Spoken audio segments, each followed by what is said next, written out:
When this week began, head coach Alan Koch and FC Cincinnati knew they had their hands full, playing 3 games in 8 days. 6 goals and 6 points later, the Orange and Blue return home, ready to put on a show for their loyal fan base.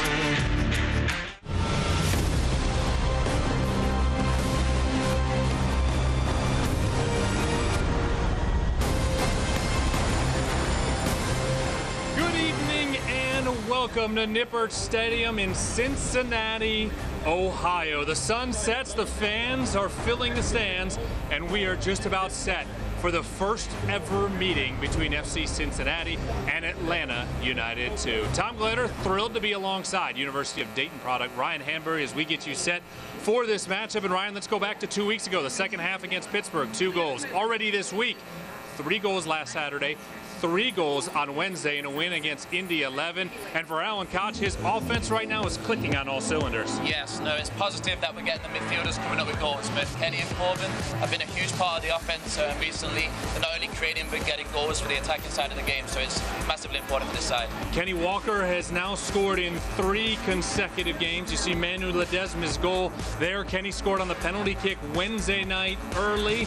And the most impressive part about it all has been, no matter the system, different in each of the matches already this week, still 3 goals in each of those matches. Jimmy McLaughlin had one in that win against Indy 11, and when you look at the key matchup tonight, it's going to be really important for Jimmy McLaughlin to be involved here at home. Yeah, Jimmy playing obviously in front of the home crowd, FC Cincinnati, they really do get behind him. I think it's going to be important that he supports the attack. We've got 2 players that hold the ball up really well. Jimmy's going to get their support. We have something going forward, and it's up to Oliver Shannon, their enforcer, in there to stop that. Well, the English lad will have his hands full, no question about that. Jimmy in the starting 11 for the 2nd consecutive game. We'll take a look at it when we return. A wet night on tap here at Nippert Stadium. The Orange and Blue go for their first home win of the season. This is FC Cincinnati Soccer.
FC Cincinnati 4-0-1 this season away from Nippert Stadium.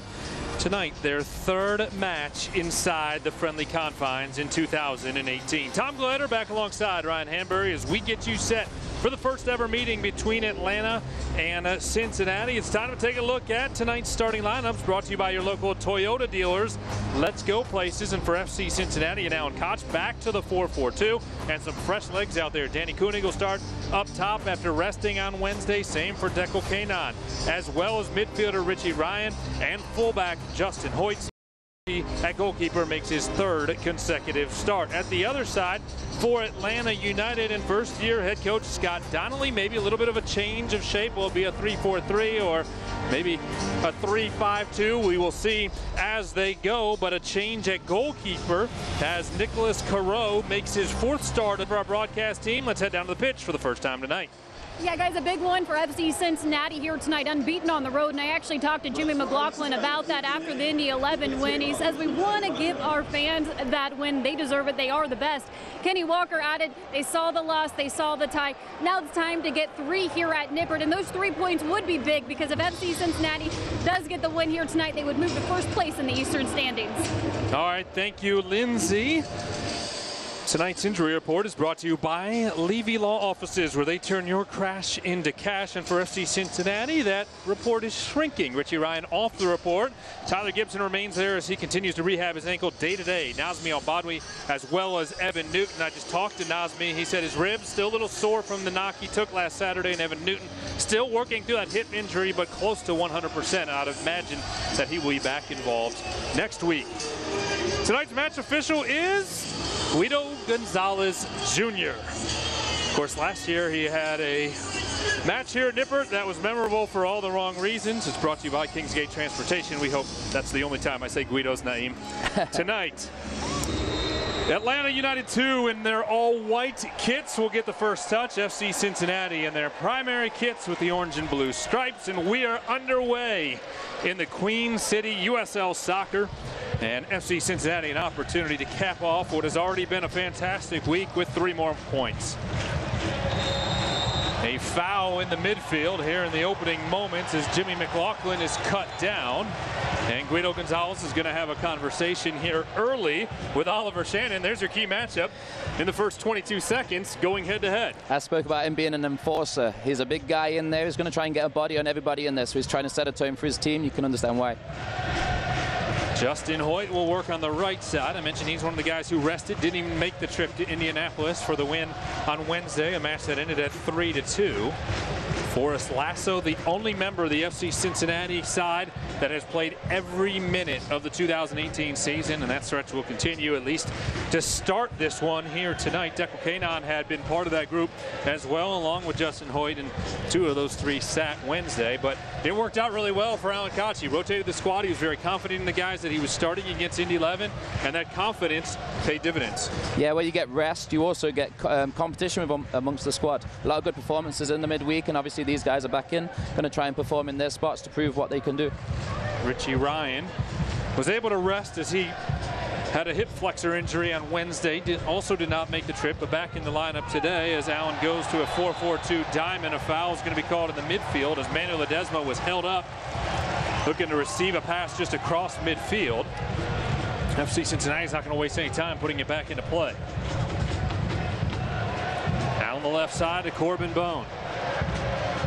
Bone towards the corner. Blake Smith knocks it into the middle. Nobody there, and then it skips past Kenny Walker, who's scored in the last 3 matches.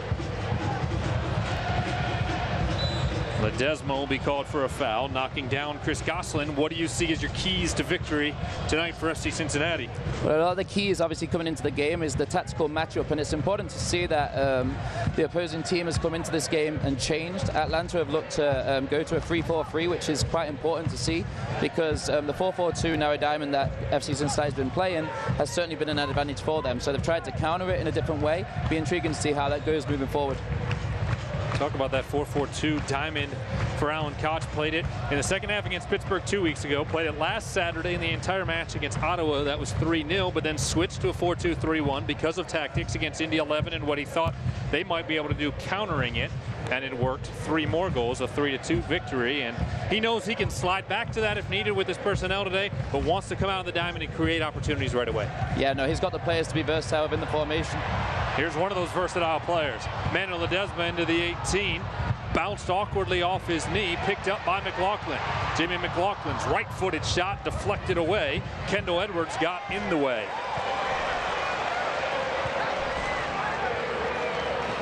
Richie Ryan, who played that diamond formation last year in Miami and feels very comfortable in it, picks it up and knocks it back, and the orange and blue will reset. Blake Smith's cross a bit too strong, and it sails out along the end line. You can see straight away, though, how Atlanta are trying to overload the middle area. They have a lot of players behind the ball, making it extremely hard for FC Cincinnati to get the ball. So they're trying to force it wide, and just need a bit more quality there from Blake. Tonight's broadcast of FC Cincinnati is brought to you in part by U.S. Bank. Nicolas Carreau, the goalkeeper out of France, at 27 years old, sends it out into the midfield. Paul Christensen, who has 2 starts on the year, was actually called up to Atlanta United and is in Chicago tonight, available on a 4-day contract if Brad Guzan were to get hurt in the match. Alex Can is the number 2 goalkeeper for Atlanta United and has 1 start this year with Atlanta United 2. Can got hurt, which meant Christensen went to Chicago, and Carreau is the starter today. So if you need a roadmap to figure all that out, we'll bring it to you later. Dekel Kainan heads it down, back wearing the captain's armband tonight after Kenny Walker handled those duties on Wednesday in Indianapolis.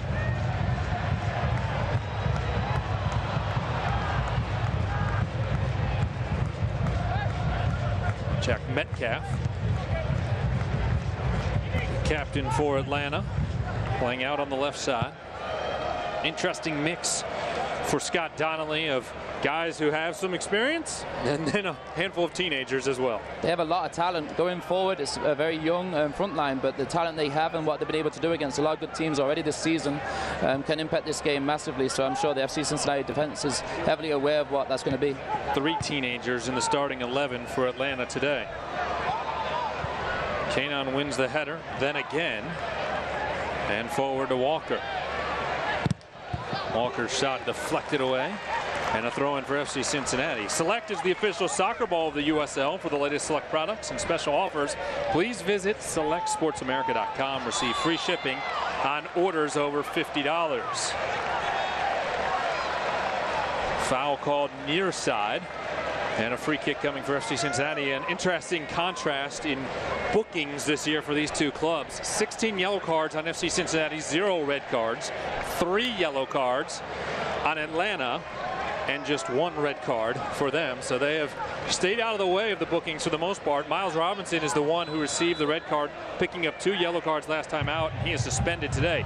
Manuel Ledesma tried to hook it in to the 18 and find Dekel Kainan. It sailed into the chest of the goalkeeper Carreau, and no trouble for Atlanta.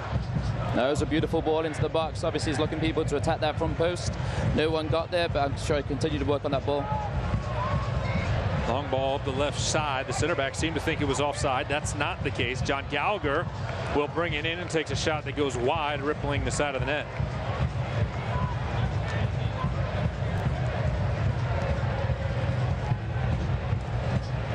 Seventh minute at Nippert Stadium. We are scoreless early. This was the point of the match Wednesday night when Kenny Walker scored on a penalty kick. Emery Welshman was brought down hard in the box. I actually asked Alan Koch today if that was Kenny's penalty kick or somebody else, and he said no, it normally would have been Emery, but because Emery took the hard knock, took the boot up towards his face on the foul, they decided to go with Kenny Walker. He slotted it, and FC Cincinnati was off and running in what ended up being a come-from-behind victory, 3-2. Laughlin will knock it in the air. Ledesma brings it down, and then Jimmy out wide for Danny Koenig. Koenig around a defender. Into the box. Danny Koenig nearly got there and just lost his touch as it went into the hands of Carreau. No, it's great to see Koenig could pull a little bit wider, find a little bit of space. You see, as he tried to square him up, he was able to do that to the defender, went straight between the legs. Obviously just slightly over dribbled, but it was great to see him be positive in the box. Got around Mickey Ambrose, the defender out of Texas. Atlanta United 2 will play it towards the attacking third, just across midfield, working right to left. Poorly timed pass intercepted by Blake Smith, and then Atlanta will win it right back.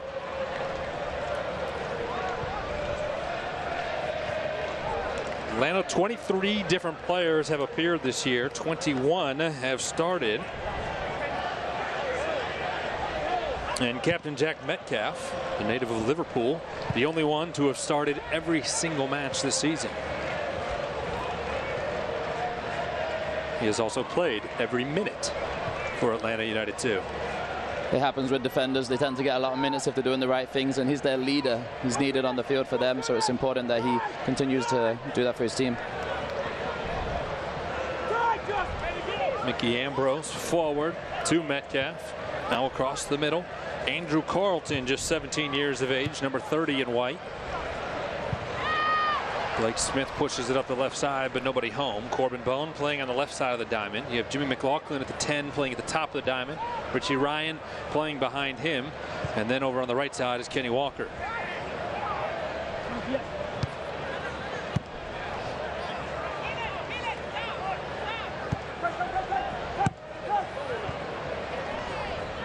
You know, we talk about the shape a little bit for Atlanta, and you and I, while we had dinner before the match tonight, talked about how often the MLS 2 teams will not change their formation because they're trying to develop guys for the system that they play in Major League Soccer. And right on cue, Atlanta decides to try to counter the diamond a little bit by doing just what we said they wouldn't do. Well, you notice good players can adapt to different roles and responsibilities, and what's happening right now is being extremely patient in their build-up play and trying to make the field as wide as possible. And narrow 4-4-2 diamond is narrow, you know, so they're trying to take advantage of that.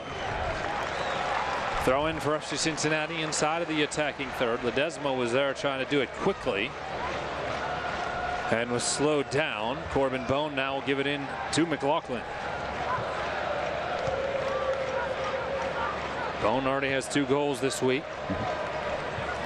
Playing some of the best soccer we've seen from him in orange and blue. Scoring goals is a big part of the game, and he's able to add that to his game.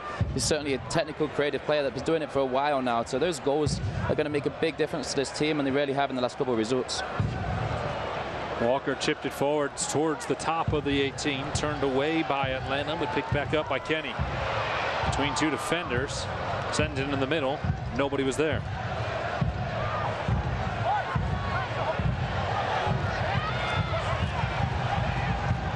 Hoyt on the right side to Bone. He'll get it back across the middle, and Caro does well to dive forward and make sure it doesn't find Danny Koenig.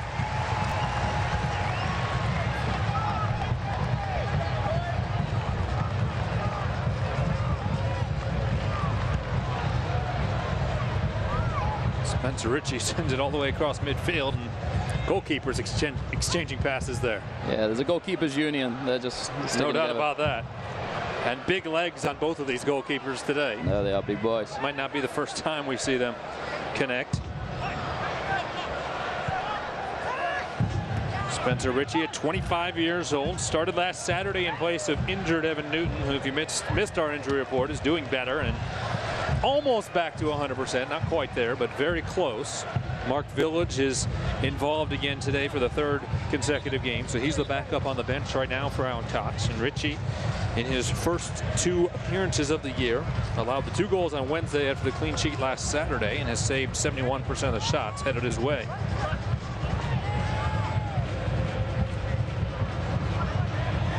Koenig battling, trying to get around A.J. Cochran. Foul will be called, and Atlanta will turn it the opposite direction.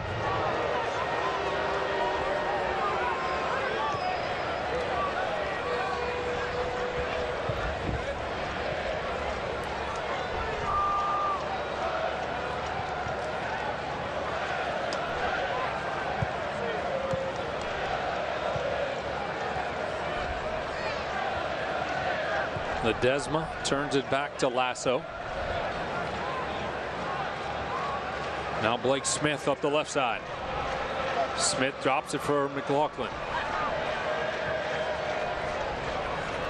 Back to Ledesma. And we're going to try to switch sides. A bit strong as he does so. It gets to Justin Hoyt, and a foul was actually called as he struck that ball. And this will be a dangerous spot for FC Cincinnati to get an early look. Yeah, I believe that's the 3rd or 4th time now it's been a hard tackle on Manu, who's gone down a couple of times. They're probably obviously making a stance on that they want to get into him early and set a tone. Although they've not had a lot of yellow cards, they're still being aggressive with that. Laurent Kissadou, a native of Ivory Coast, was called for the foul. Ledesma is up on his feet.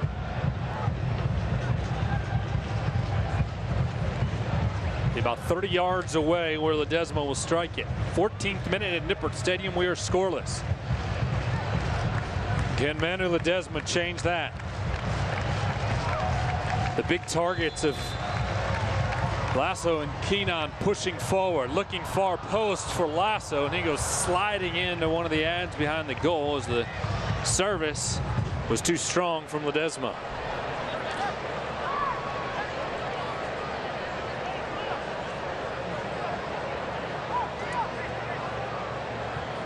Perot making his 4th start of the year, 1.60 goals against average. He saved 67% of the shots. The ball didn't come out of the box. So we'll give it another whirl.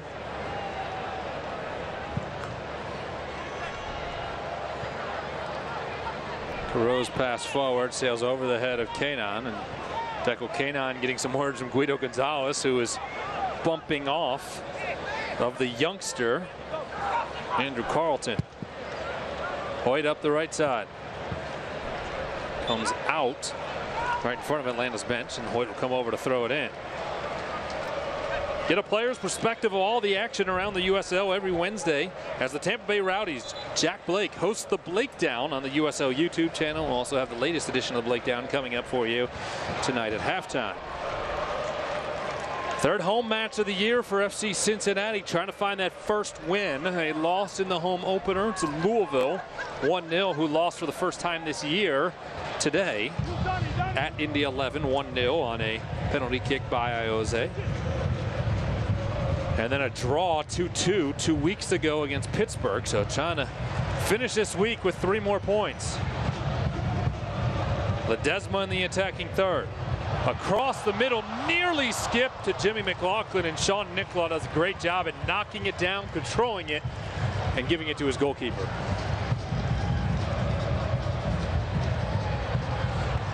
Kissadoo unable to pick it up on the far side, but knocked away by Smith. Throw in for Atlanta. Once again there, we just see his Manu's quality from wide. He's putting the ball into areas where it can cause all sorts of problems for the offensive team and the defensive team, and he's really just problems every time the ball's in the box. Onto the left side, Metcalf.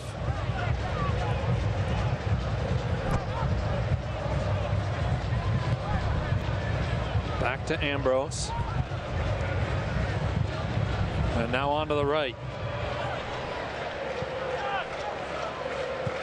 Atlanta's shown good composure here in the first 16+ minutes. So when they have the possession, have had good ball movement as well. Yeah, they're very confident in possession. They're staying patient in their build-up, making the field really wide. FC are waiting for a mistake. That just happened right there. Right on cue, a misfired pass ends up on the foot of Smith. Tonight's broadcast of FC Cincinnati is brought to you in part by Frisch's.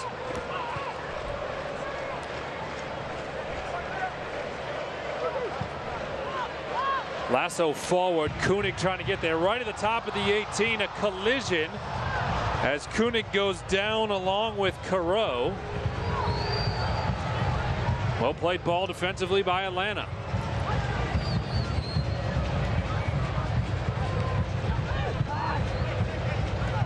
It's Kendall Edwards who got a foot on it. 3 bodies got there right on the edge of the 18, and Koenig wasn't able to break it free.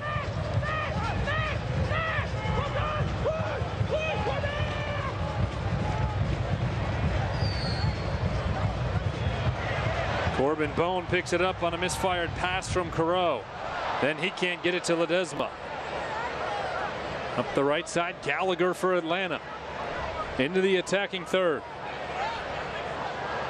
Gallagher with a left-footed shot too high, and it sails up into the Bailey.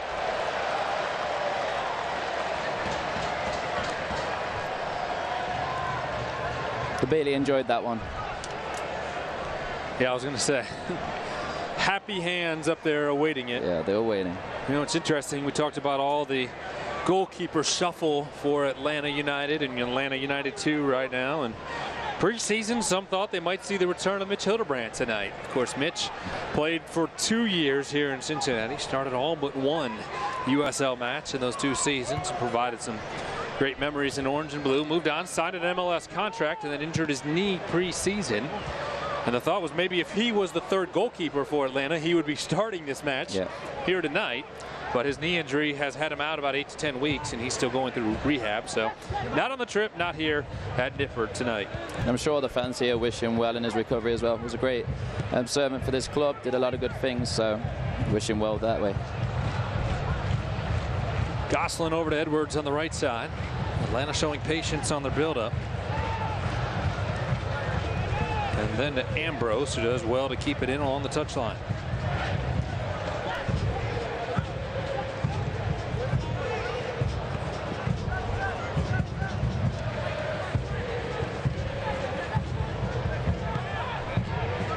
Metcalf back to A.J. Cochran, the St. Louis native. Cochran making his 6th start of the year at 25 years of age.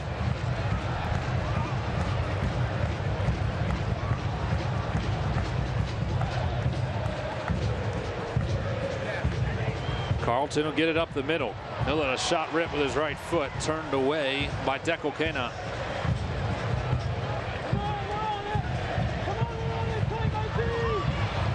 Koenig out wide for Ledesma, who's pulled down in the midfield. Well, they're going to say it's a throw-in for Atlanta. And that's going to get Guido Gonzalez a chorus of boos here at Nippert. Let's take a quick look. Yeah, you can see there, obviously grabbing the shirt. Guido's a fan favorite here also, so.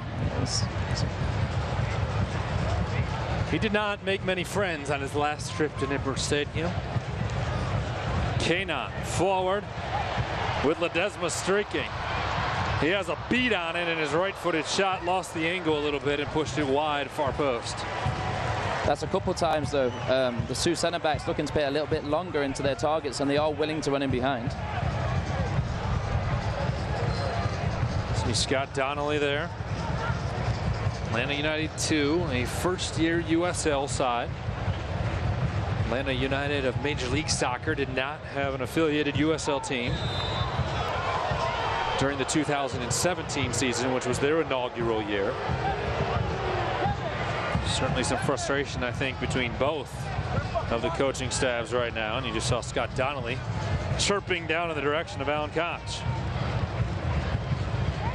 Well, it was a bit of tension on Wednesday night in Indianapolis, and already some tension here in the first ever meeting between these two clubs as we approach the midway point of the first half.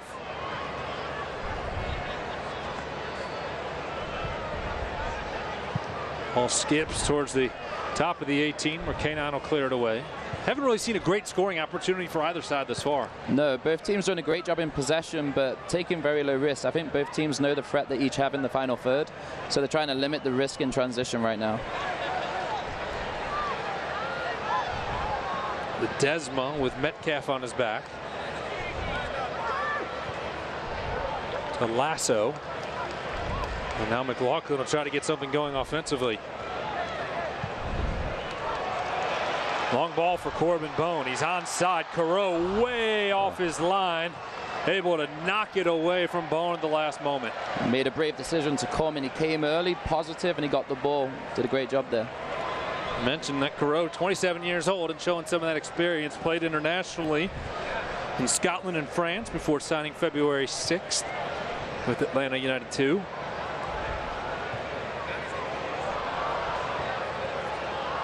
Jimmy McLaughlin is taken down. Foul is called. And the free kick will come from 35 yards away. Tom Gledder, Ryan Hanbury, Lindsey Patterson with you on a damp night here at Nippert Stadium. Another big crowd on hand to see the orange and blue. Try to get 3 more points and make it a 9-point week after 2 road wins last Saturday and Wednesday. Ledesma will take it with his left foot.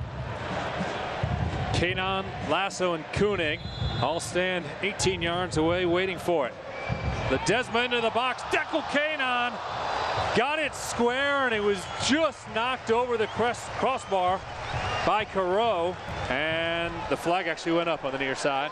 So it wouldn't have counted if he had snuck it in, but a great ball there from Manu Ledesma. It's a fantastic cross into the box, and as you say, Deckel and Forrest are both in the box, both big targets. Picks one out, great header, but just offside. Corot out into the midfield.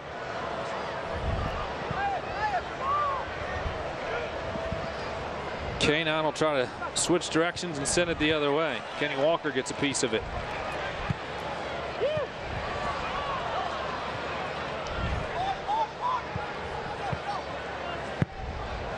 Jack Metcalf. His pass is too strong, and it bounces into the awaiting arms of Spencer Ritchie. Lindsey Patterson is down there in between the head coaches. Let's check in on the sideline. Yeah, guys, we talked about it already, the depth with this team, and they're really going to need it when Open Cup action comes into play on May 16th. Alan Koch talked about it earlier this week, the rotation of the players, and it's really working for them in training with some battling day-to-day injuries, and we saw it happen on Wednesday night. Yeah, no question. He rotated 6 different starters into the lineup Wednesday after the win at Ottawa last Saturday. 21 players have appeared this year, 20 have started, and the club hasn't appeared to miss a beat. No, and there was a lot of travel in that time, of course, as well. You know, the travel takes a toll on the bodies. Boys stepped in, they picked up 2 great results in the week, and obviously this is the 3rd one they're trying to pick up here.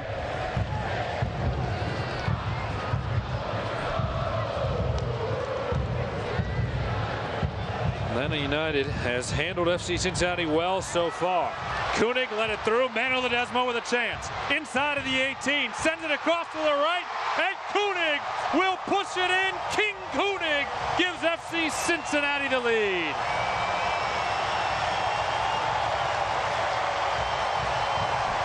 Fantastic unselfish play there by Manu.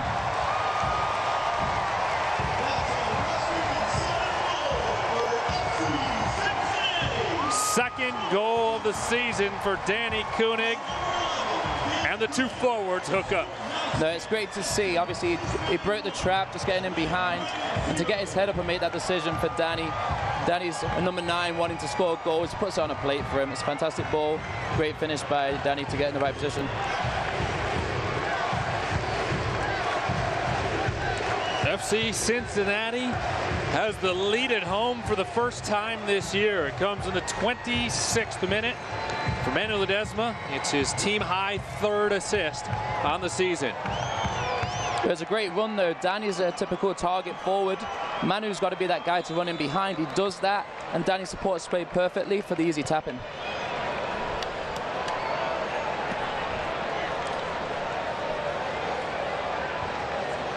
Well, let's see how Atlanta United 2 responds to the adversity of trailing here on the road. This is a club that has not won since their season opener on March 24th. No, when confidence is low, it's sometimes good to get possession. You want to get those first few chances, but now going a goal behind, they're going to have to come out the shell a little bit. It's going to be interesting to see what they do. Atlanta 1-2-3 on the season. They've lost their last 2 after 3 consecutive draws. Before today, they were the only club this season to have gotten a point off of Louisville City. They had a draw at home against Lou City. Corbin Bone across the middle, trying to get it to Ledesma. It comes off the top of his head. Another good look there for the orange and blue, unconverted, however. Start to feel that confidence build. McLaughlin will pull it over to the right. Leaves it for Walker, his cross, unfound.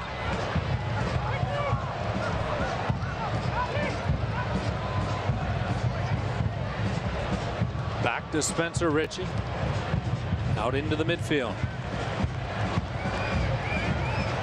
The drums are banging in the Bailey with FC Cincinnati on top 1-0. Manu Ledesma, another choice. Chance. Flag is down, and Manu Ledesma makes it 2-0. There was never a doubt. That's a restaurant southern goal for FC Cincinnati. Scored in the 28th minute by number 45, Emmanuel Ledesma. The score now stands. It's another late run breaking free in midfield, and once he was through, there was never any doubt. Fantastic technique, so much confidence right now. settled himself, found the back of the net beautifully.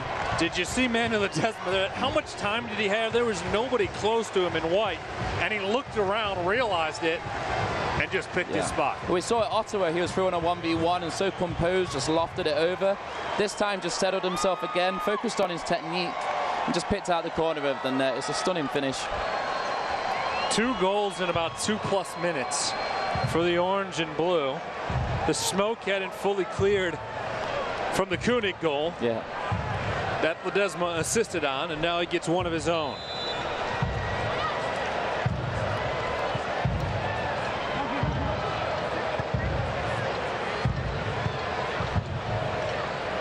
FC Cincinnati with a positive start here at home, leading by a pair.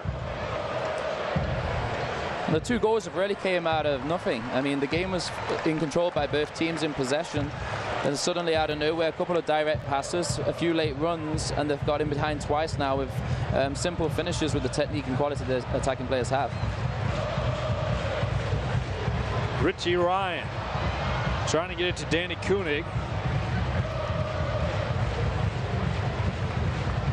Now Carlton going the other way. Deco Kanon got tied up, and we will have our first booking of the night.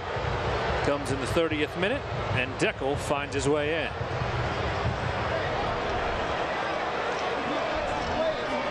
For Deco, that is his 3rd yellow card of the season. Ladies and gentlemen, your attention please. A yellow card has been issued to Deco King in the 30th minute.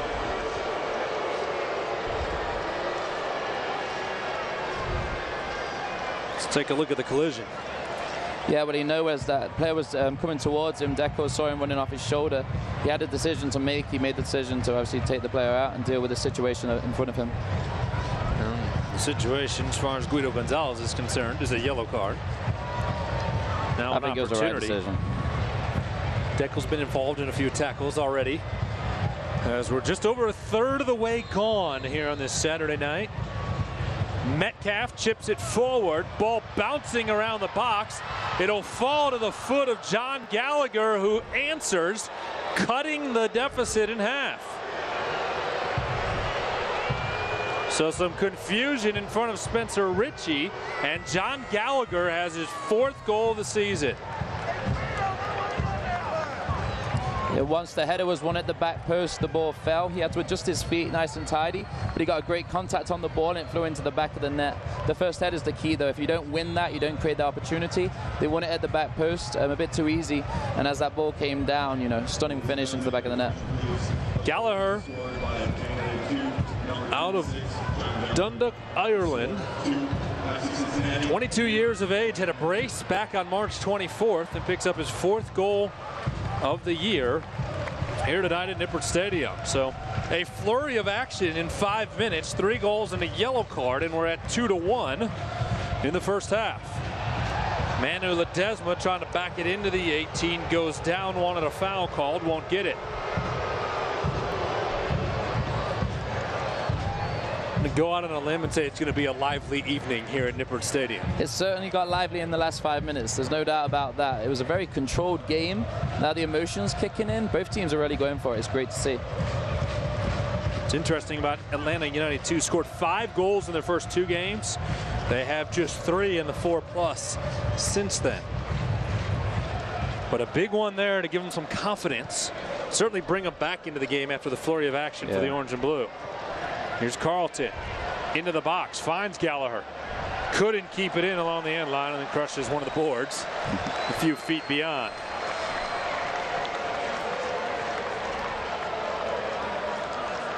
The USL's official Twitter feed keeps you up to date with news, live game updates, and highlights from around the league 24/7. Follow at USL on Twitter.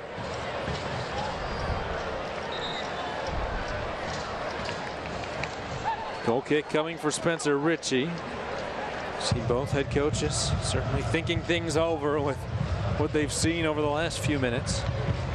FC Cincinnati offensively, though, what we saw is exactly what they're trying to do, and I thought what was impressive about both those goals, another player was in the offside position, held up, knew they were offside, and let a teammate go and take care of the action. Well, when runs are made from deep, it's much harder for center backs. Center backs like a guy to be on them so they can just deal with that defensive responsibility. When guys run from deep and run past you, it's not always picked out, and that's twice where we've been able to get in with Manu into those situations. Koenig working towards the corner, sliding tackle to push it away comes from Cochran. And a quick throw in for FC Cincinnati. Ledesma, 25 yards away, fires a shot that's turned away from the chest of Kisadu.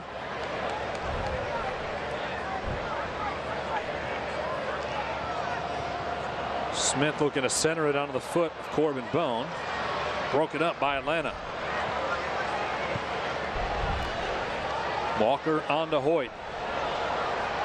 The Englishman will pull it into the middle. Tried to send it up to Ledesma, didn't get there.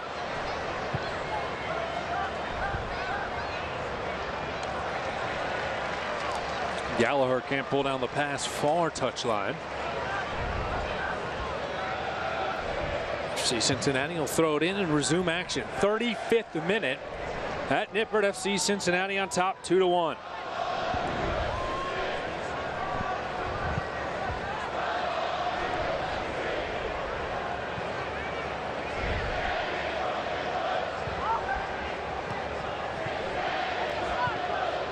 Bone working up the middle.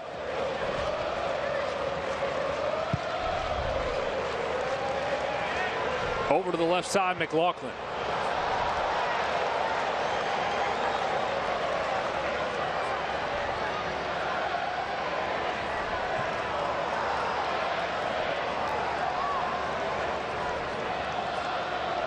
Blake Smith will come over for the throw-in.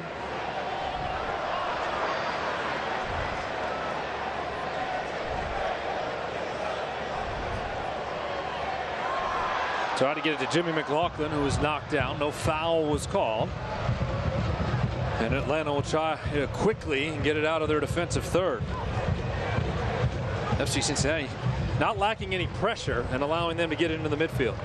No, Rich is holding the middle of the field well, so everyone else is able to go and press the ball, and they got the ball back. Pressure worked out. Walker to Lasso. We'll start the build-up. On to McLaughlin. Now Smith. Back to Jimmy. That has to be a booking, right? It's Nope. certainly late, and there was no play on the ball. And a player who has had a talking to already tonight. There it is. So that'll bring a round of applause on the second yellow card of the night.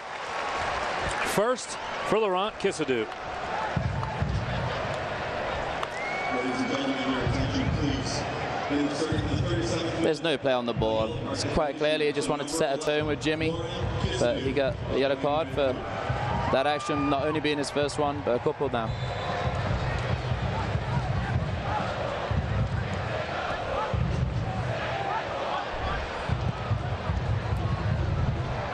K9 over to McLaughlin. Into the final third. McLaughlin into the middle. Ledesma can't do anything with it. Cleared away by Atlanta. But Richie Ryan pulls it down.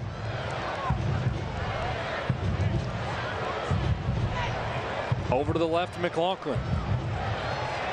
Ledesma, who already has a goal and an assist, tried to get it to Danny Koenig far post, and the pass was intercepted by Carreau.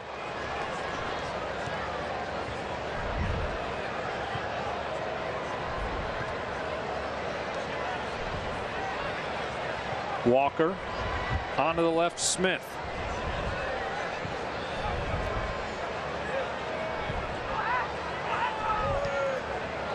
Back to Walker and now Lasso.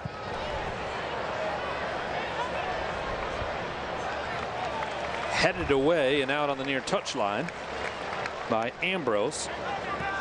Hoyt will throw it in.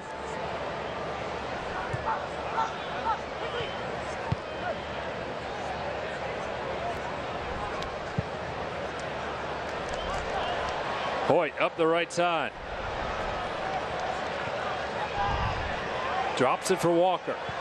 Walker with his left foot in the direction of Ledesma, picked up by Corbin Bone. Corbin Bone does it again! The Texans Kansas native finds the back of the net. Ladies and gentlemen, that's a last-minute goal for FC Cincinnati, scored in the 39th minute by Corbin. 3 first-half goals for the orange and blue. No, I say the ball in, put the defender on his heels. He wasn't able to get power on the header. And Corbin's really been given a license to go and support the attack in the last few games. And he's able to produce over and over again goals. It's helping this team massively. But that's a lot coming from Richie Ryan holding that shape. Those guys can really go. Corbin's really benefited from that. And as a result, the team's getting goals. For Corbin, it's his 3rd goal on the season in his 8th start. He had 2 goals all of last season. Atlanta trying to find a way to respond in the other direction. Again, trailing by 2. Almost the exact same spot that Corbin scored from on Wednesday in the match against Indy 11. Into the middle, Metcalf. Over to the left, Ambrose. Now to Gallagher, who has the goal tonight. Kissadoo gets it into the middle, Metcalf, and poked away at the last moment by the veteran Declan Kanon. There's a lot of talent on this Atlanta team. They are very creative in the box. It's going to be interesting to see what risks they take in possession, but FC dropping back, defending spaces, and Declan able to get there. Make sure you stay tuned at halftime for the Papa John's halftime highlights. There'll be plenty already. Kissadoo with a shot, and Atlanta just like that, back within 1.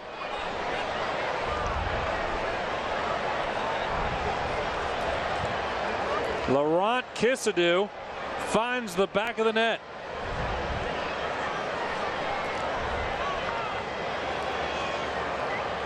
But down the other end, we spoke about a header falling on the edge of the box and able to take advantage. This one a little harder to take, but it's a great volley, slight deflection, taking it straight past the goalie.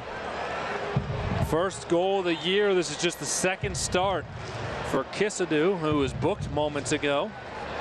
And he brings his side back within 1. A goal scored for Atlanta, 2 Lasso forward, trying to find Ledesma. Broken up by Atlanta.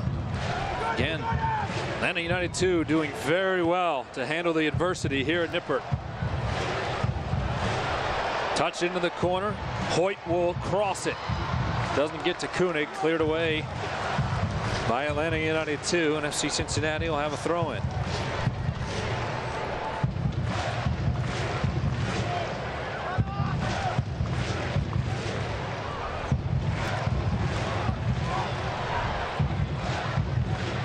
Hoyt forced to retreat. Finds Kanon. Now Walker across the middle, and his cross sailed a little bit towards Garreau. Yeah, no, Kenny's got the quality and a lot of confidence right now. Just mishit it slightly, but Danny's a big target in there they was trying to find early. 42nd minute at Nippert Stadium. FC Cincinnati on top, 3-2.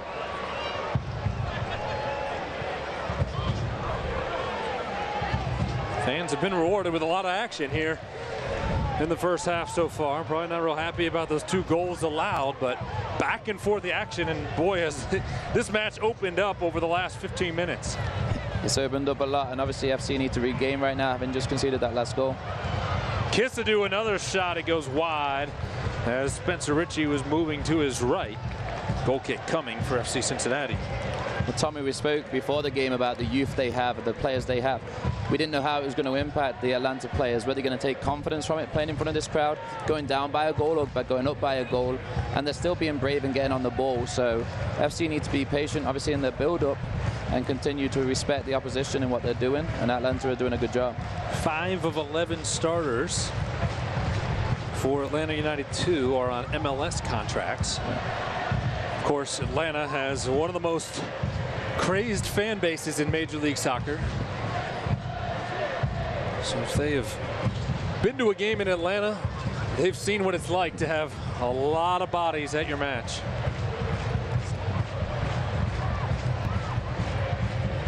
Gosselin over to Kisadu, who scored moments ago. Kisadu with his right foot, turned away by Richie Ryan.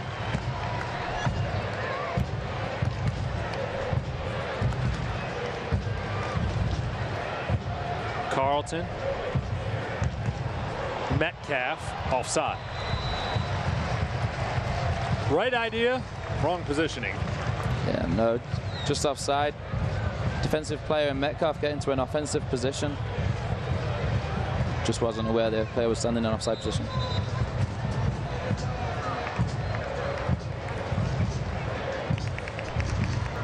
Total shots so far here in the first half, 7 for FC Cincinnati, 5 for Atlanta on target. FC Cincinnati has 4.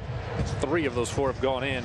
2 on target for Atlanta. Both of them have found the back of the net. Of course, we'll have all the stats for you at halftime to go along with the halftime highlights. FC Cincinnati with the 3 goals already tonight. Now 9 over the last 3 matches. That's the most prolific 3-match stretch in franchise history.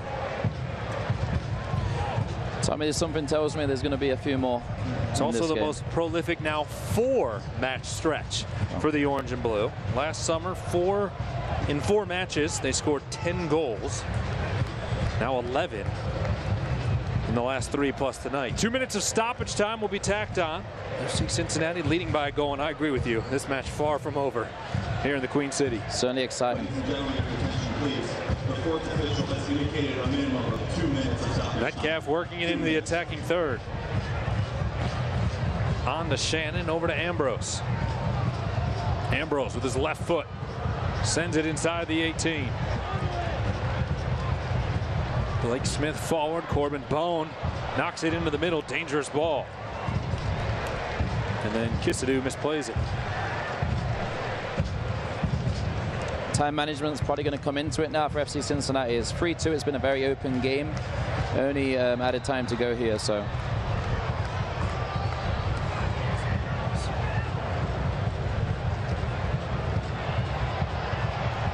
Corbin Bone is being called over by Guido Gonzalez, as well as Laurent Kisadu. Now there's some chirping going on elsewhere.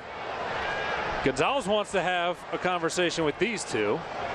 Fears there's others that want to have a conversation as well. Dekel Kanan trying to keep the peace. Now Forrest Lasso involved.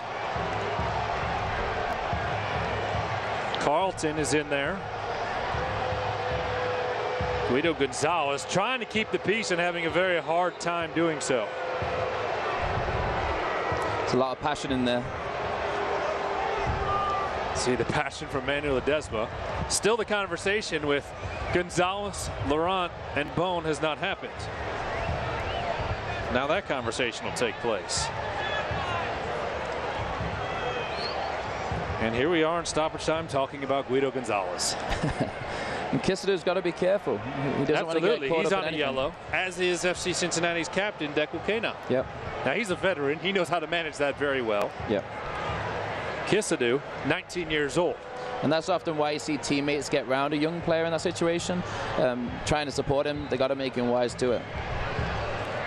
And we're back to soccer. There we go. Here in Cincinnati, throw in for the Orange and Blue comes up the left side. And Guido Gonzalez, after all of that, blows the halftime whistle. 5 goals in the first 45 minutes. Sideline reporter Lindsey Patterson is down on the pitch with Alan Koch. Let's go downstairs. Coach, an active first half, 5 total goals. Atlanta's been able to respond out there, but you go in with the lead. How do you sustain it in the 45?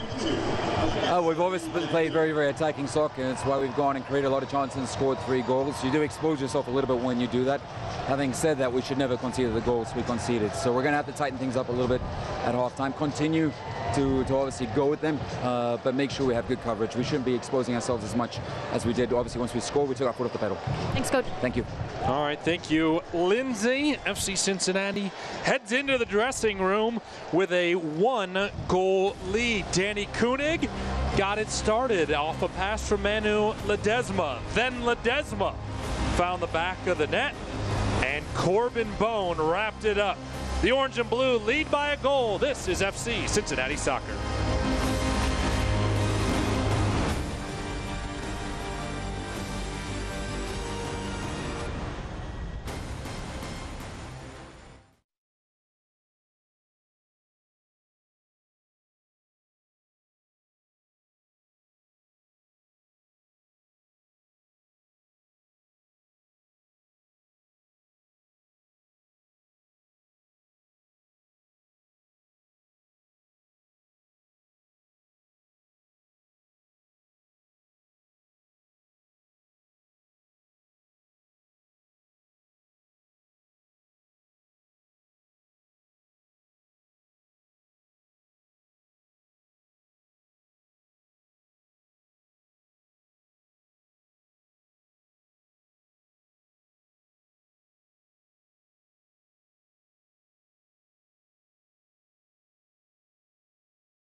Back at halftime here at Nippert Stadium, where FC Cincinnati and Atlanta United meet for the first time this year. One of the key acquisitions of the offseason for the Orange and Blue was Nazmi Al-Badwi. While not involved tonight, he brings a wealth of experience to the roster.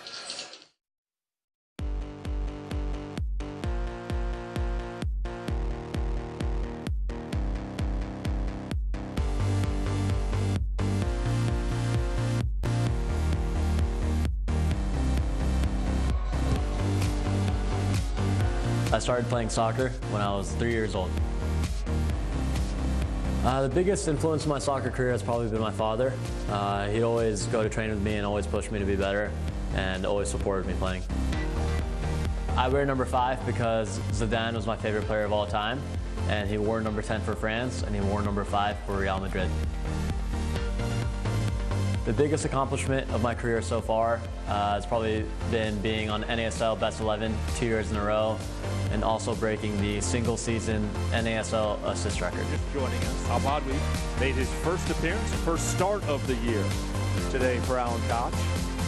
Hoyt into the box, falls to Al-Badwi. He slots it past, and Nazmi Al-Badwi in his first start of the year is on the board. Talk about composure just in these dangerous areas. I think Naz does really well just to look up. Actually nutmegs the goalkeeper on the finish. A strike in the 72nd minute ties the match at 1 apiece. My style of play, I like to think I'm creative. I like to work hard. I pride myself in that, working as hard as I can to help the team win. Onto his left, it's going to fall off to Al-Badwi. Right at the top of the 18, Al-Badwi suddenly surrounded in yellow and black kits. Gets it back, is cut down as it goes out along the end line. Not a lot of players that play attacking midfield are known for that, but I like to let my work speak for itself and work hard to help the team and to provide chances for my teammates when we do have the ball. Al-Badwi with a great ball for Hoyt. Naz does a great job of finding him in space. Great ball. FC Cincinnati fans should know about me that I like to give back to the community. I'm very big on charity and helping out whenever I can in community events. I like to treat others the way that I want to be treated, so I'm always trying to be respectful to people and be kind with people as well. Our halftime coverage continues here in the Queen City, and as we begin our look around the USL, here's Week 8 edition of the Blakedown. Hi everyone, welcome to another episode of the Blakedown. Really excited to analyse the plays of the week this week. We even have an ESPN Sports Center #1 in the top 10. I hope you enjoy. Great little move there from Cooper, sends it across, it's Jamal Johnson. The first play from Jamal Johnson here is his goal. If you watch when he picks the ball up, he has almost like a 8 to 10 meter radius around him, and that's created by his movement and his space. You know, he's recognized that when he's going into the box that he doesn't need to make the first post run, he doesn't need to make the far post run. It's an extremely difficult finish, and it's coming across his body, and he makes extremely good contact on the ball. He uses the pace of the cross and slots it right into the corner. To have a completely open view of what's happening. Oh my goodness, what a goal!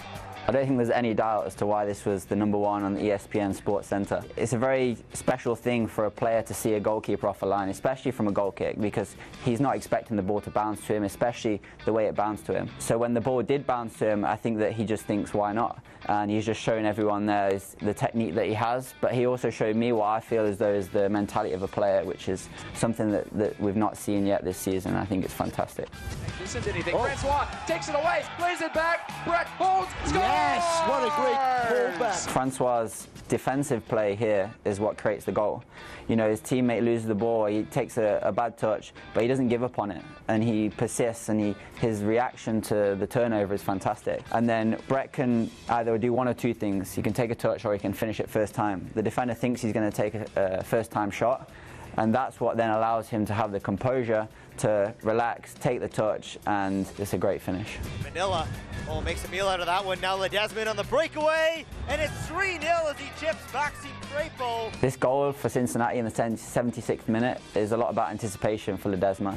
The defender makes a great decision here to play the ball in behind, and when the Ottawa defender makes the mistake, and again he anticipates the mistake, Maybe if it was 0-0 at the time and it was going on to win the game or try and win the game, he might have taken a touch close to the keeper. But with the way they were playing, I completely understand why he's taken the first time finish. Thank you for watching the breakdown on week 7. As you can see, some fantastic goals, some fantastic plays, and I've really enjoyed analysing them. I look forward to seeing you next week.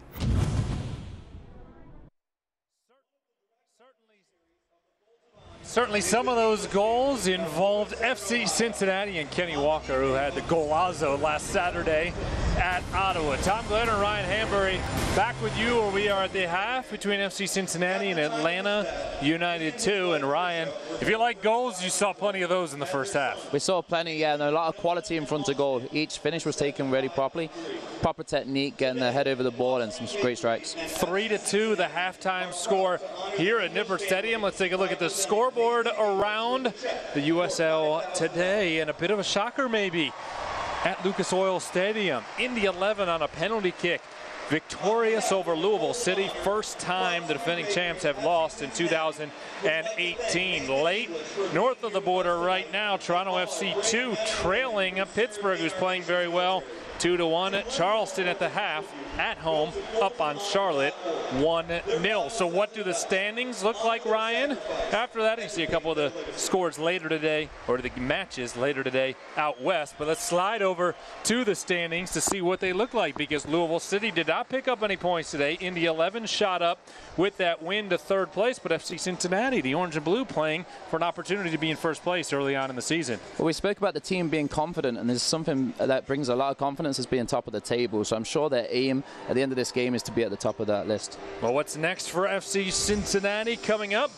Next Saturday, a trip to Charlotte. That'll be the next USL game. 7:30 start. We'll have it for you here on Star 64. Then they get into Open Cup play. Detroit City or the Michigan Bucks will be over at Gettler Stadium on May 16th for that matchup. Back home for a blackout, May 19th, North Carolina FC, and the rival Louisville City is back here at Nippert on May 26th. Ryan and I will take a break. When we return to Nippert Stadium, it's time to take a look at the highlights from the first 45 minutes. There are plenty of those coming your way. This is FC Cincinnati Soccer.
FC Cincinnati with another 3-goal match, and we're only at halftime. Tom Gledder, back at Nippert Stadium alongside University of Dayton product Ryan Hanbury as we'll look at the highlights here in a moment. But Ryan, we kind of mentioned it, the first 30 minutes, kind of boring here at Nippert Stadium before we saw the offensive explosion. It was a very possession-based game. Both teams had control of the ball, and it was working for both teams, but very limited mistakes. And as the game continued to unfold, there was mistakes in the game and ultimately a lot of goals. Yeah, opened up in a big way. 5 goals and 3 of them for the orange and blue. That's good news. That means you're saving on pizza tomorrow on papajohns.com. 50% off pizzas. Just use the code FCPizza50 when you order. And King Koenig got the first for the home side. It was important for him to get on the score sheet, and Manu put it on a plate for him.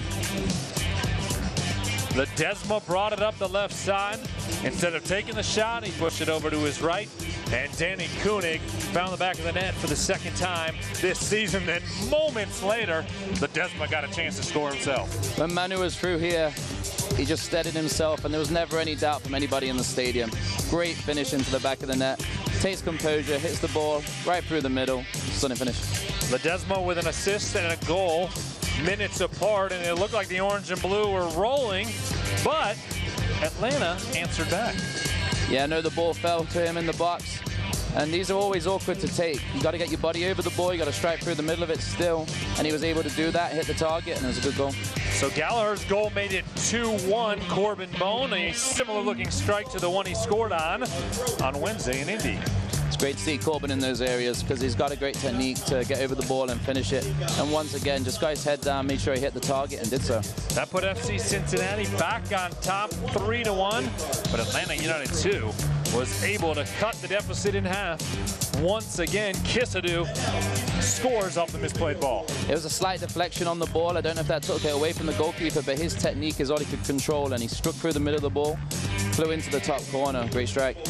First goal of the year for the youngster. The stats from the first 45 minutes: 7 shots for FC Cincinnati, 6 for Atlanta. The possession actually slightly in favor of the visitors, and there's been plenty of fouls. 5 for the orange and blue and 6 for Atlanta United 2. Both sides have made their way out of the dressing room. Let's go down to the pitch and check in with Lindsay. Yeah, guys, when you see 5 goals in the first half, the coaches need to take a little extra time to review that tape. But Alan Koch asked his guys, is everybody feeling relaxed out there? We're doing some good things, but there are some things to work on. If it was perfect, we'd be up 3 goals. We do have to control the ball better. When we score, Atlanta changes. When we score again, Atlanta changes. We aren't going to change. Well, FC Cincinnati will switch ends of the field and attack towards the Bailey in the second half.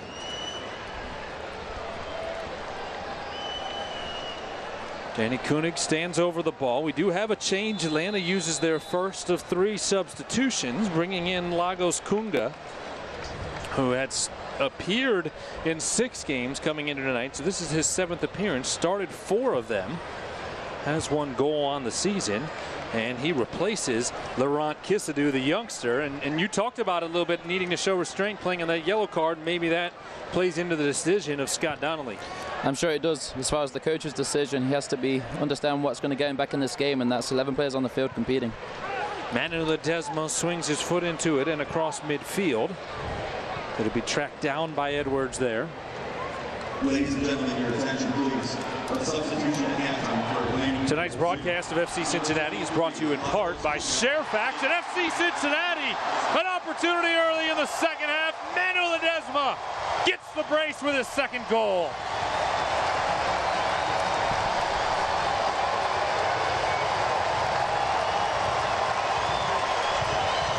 A mistake defensively for Atlanta.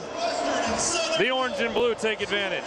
No, if there's one player on FC Cincinnati right now who has the composure in that area to put it away from that mistake, it's Manu. He slowed himself down and passed it into the back of the net. It's a mistake that a goalkeeper can't make around a player of such quality. 2 goals and an assist already tonight for Ledesma, who's certainly making his case for USL Team of the Week honors, if not USL Player of the Week honors. 4-2 FC Cincinnati. And I'm sure both coaches at halftime were speaking about mistakes that could be limited. And obviously, as the ball gets played back there, the goalkeeper has a decision to make. Tries to play out as this team always does. The mistake, though, is going to be costly as Manu takes advantage.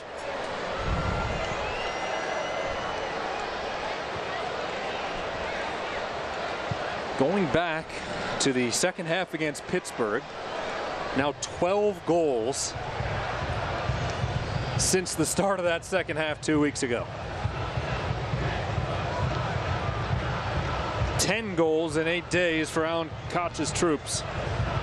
Now the key is to shore up defensively, leading by 2 again. Ball sent across the middle, turned away. Nicola gave it a whirl on the cross. And it's knocked away, goes way wide of Ritchie. He'll get the goal kick. But that's the start. You heard Lindsay, you heard what Allen had to say going into the dressing room, and I'd say his team responded. No, they got a lot of pressure on the ball. The goalkeeper had the mistake, but you have to put pressure, you have to force those mistakes. They'll certainly come out of a tone to do that, and the first goal of the half was always going to be important. There's a reason Manuel Ledesma was signed here during the offseason. The native of Argentina was part of the NASL Best 11 last year. Scored 10 goals in 19 appearances. He has 3 goals and 3 assists in 8 appearances this season. Manu appeared on Wednesday in the game against Indy 11, but did not start that match. So he got some rest, came in off the bench, and played 15 minutes.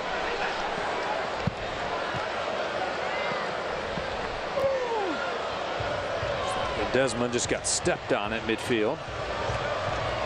He'll shake it off as he runs forward, and Blake Smith comes over for the throw-in. Tom Glitter, Ryan Hanbury, Lindsay Patterson. Happy to be with you alongside our producer and director, David Ashbrook. Thrilled to be back here at Nippert Stadium for the 3rd time in 2018. Kevin McCloskey out on professional assignment tonight. I think we joked with him a little bit this week that he was getting old man rest after a couple guys were rotated out middle of the week with 3 matches. Foul was called on FC Cincinnati in the midfield. And another chorus of boos for the match official.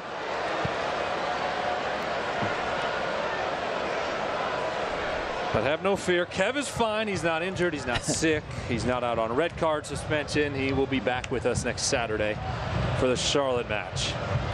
Ball across the middle is swung away by Lasso.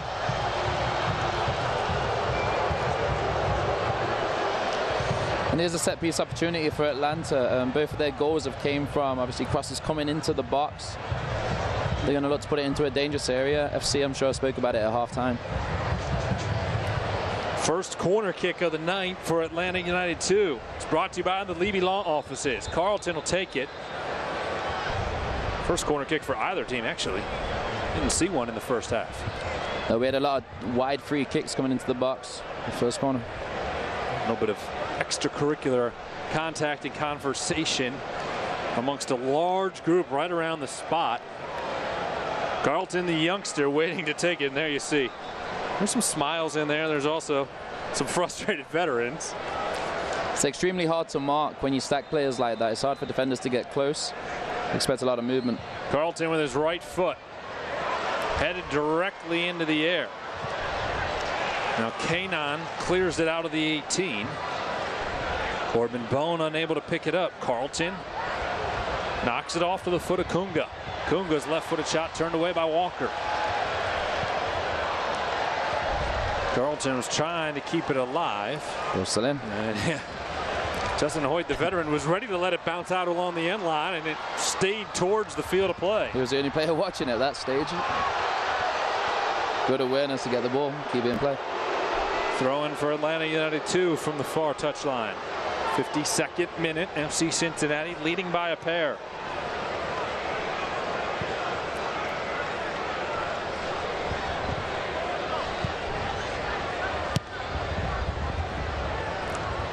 Up the right side, Metcalf unable to play it, and Spencer Ritchie will let it go out along the end line.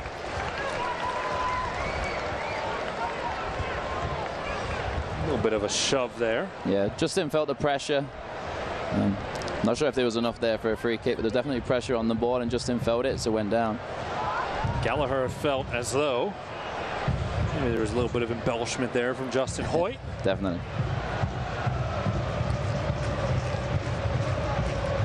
Don't forget the next home match will be across the way at Gettler Stadium, May 16th, the Lamar Hunt U.S. Open Cup. That great run last year for the Orange and Blue, and they followed up with another run in 2018. Tickets available right now at fccincinnati.com, but I was told this afternoon not many tickets left. A smaller venue for the matchup, so waiting to see who the opponent is. But there are still some tickets available, but not many. So if you're planning to go May 16th, I'd get your tickets right now. Atlanta United 2 in all white, working left to right. Kept in near touchline by Nickwa, the San Diego, California native. On back to Cochran. The Bailey rocking right now with the home side on top by 2. Carlton trying to get into the box, turned away by Richie Ryan. Hoyt's touch forward, intended for McLaughlin, was a bit wide and roll out.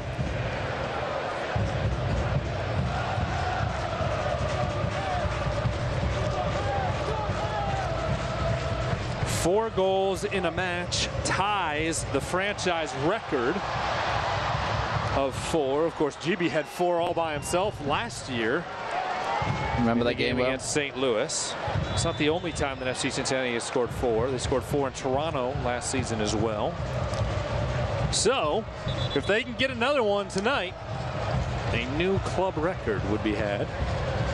And there's certainly plenty of time remaining for that to occur.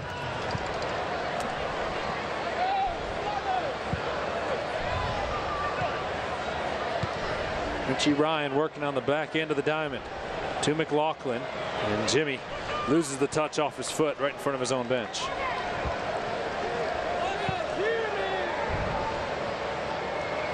Danny Koenig boxing out a little bit, make sure the ball skips out on the near touchline, and throwing for FC Cincinnati right at the attacking third. Ball skips to Corbin Bone. He gets it over to Koenig. Back to Blake Smith. Over to Bone. Bone with the right foot.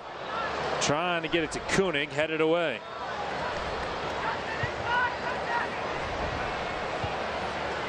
Kekel Kanon wisely plays it out wide to the right. Composed, starting the build up.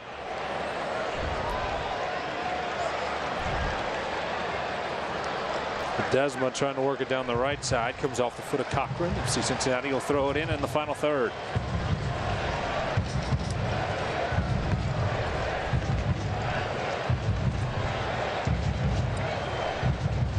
Koenig receives the throw-in. Back to Hoyt. Ledesma with his left foot. Tried to get it into the 18 and was a bit too strong. Yeah, miss hit across there. Trying to open up, put it into a dangerous area, switching the play. Miss hit the ball, goes straight out of play.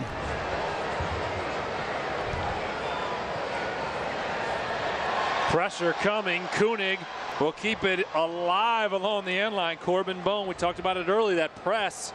When the ball's at the foot of Carew, they're just not going to let him serve it out into the midfield, and it's created some trouble tonight. Atlanta are going to continue to play. They want to build out of the back. They're being brave in doing so. But right now, you quite clearly see there's a lack of communication going on between the players. That's why on the field right now, they're arguing between themselves. Well, A.J. Cochran just went back to have a conversation with his goalkeeper, Nicholas Carew. Cochran, another one of the veterans at 25 years old.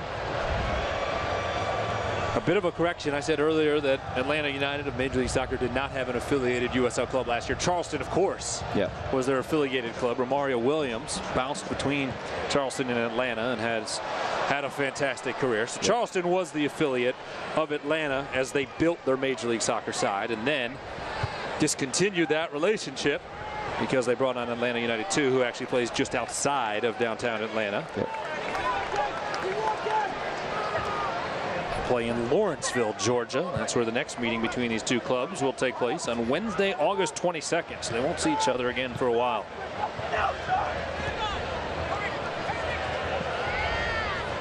Richie Ryan trying to get it forward to Koenig. Well defended by Metcalf.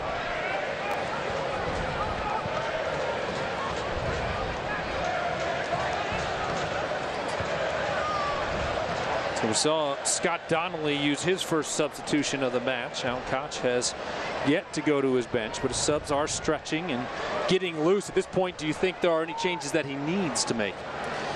At this point, I think he's just got to be really concerned about the fact that they did play Wednesday, so he has to have that in mind. You know, players like Jimmy played a lot of minutes, so it's going to be important that he just keeps an eye. But the balance of the team looks good, and they're limiting the opportunities really that Atlanta are creating. So right now they look settled, but I certainly think fresher legs, based upon the amount of pressure they've had to put on the game so far, are going to be needed here shortly. Corbin Bone, Kenny Walker, and Blake Smith, the only three who have started all 3 matches over this 8-day stretch. So they would have the heaviest legs, if you want to call it that. Blake Smith, 27 years old, Corbin Bone, 29, and Kenny Walker also 29, all well-seasoned veterans.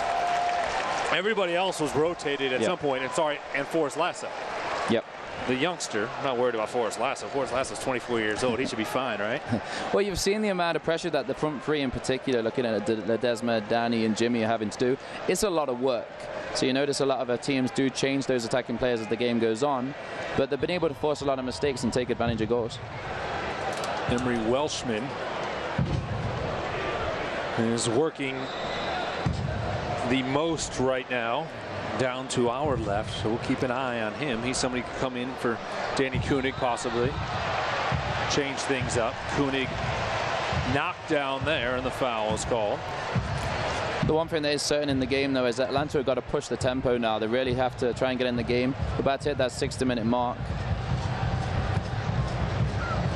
There's the foul. Yeah, Danny backing in. The thing the ref's watching there is just the use of the arms. Naturally, you want to try and create distance by getting your arms around. Right, but the moment you put in your arms in front and the ref can see that, it just makes his decision a little easier. Kenny Walker will stand over it on the free kick. In the 60th minute, it nearly skipped through far post to Forrest Lasso. Last man deflected it away. And now Walker wins a header back in the midfield.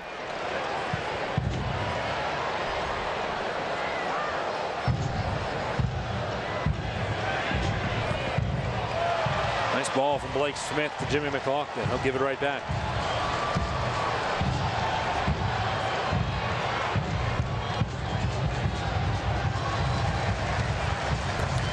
Blake proving his legs aren't that heavy. No. Not that heavy. He's working up and down this side. It's a lot of work from the 2 and the 3 in this system. But he's getting up and down. Both him and Justin doing a good job. Smith making his 6th start of the year. Corbin Bone along the end line. Bone sends it across, turned away defensively. Smith trying to bring it down right there at the corner of the 18. Metcalf appeared to have lost it along the end line. Would have been a corner kick. No whistle. Play continues. Laughlin and Smith have some room. Smith looking far post for Koenig. Got his head on it, but pushed it wide. Yeah, Danny got into a great position. It's great work that by Blake to get down to the outside. He pulled away, created the space. Just contact missing.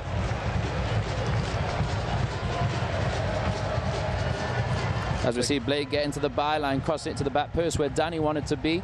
As he adjusted his body just slightly behind him to get his body square to go through the ball, he just adjusted slightly off. The ball went out for the play. So Mickey Ambrose did a nice job defensively to get there too and cut off some of his angle. Tonight's broadcast of FC Cincinnati is brought to you in part by UC Health.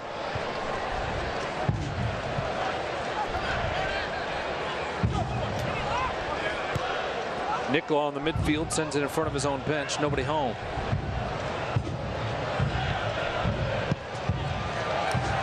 Bone forward. McLaughlin going to try to turn on the speed and get to it.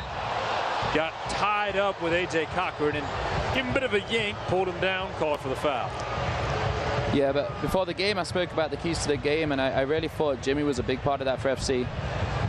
So as you see, he's running beyond the 2 attackers, trying to get into that space.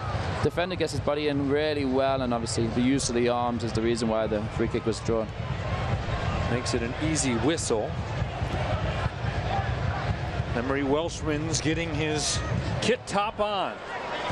he will be the first sub tonight for Alan Koch. We will await word on who he is replacing. Michael Lahoud warming up in earnest now as well.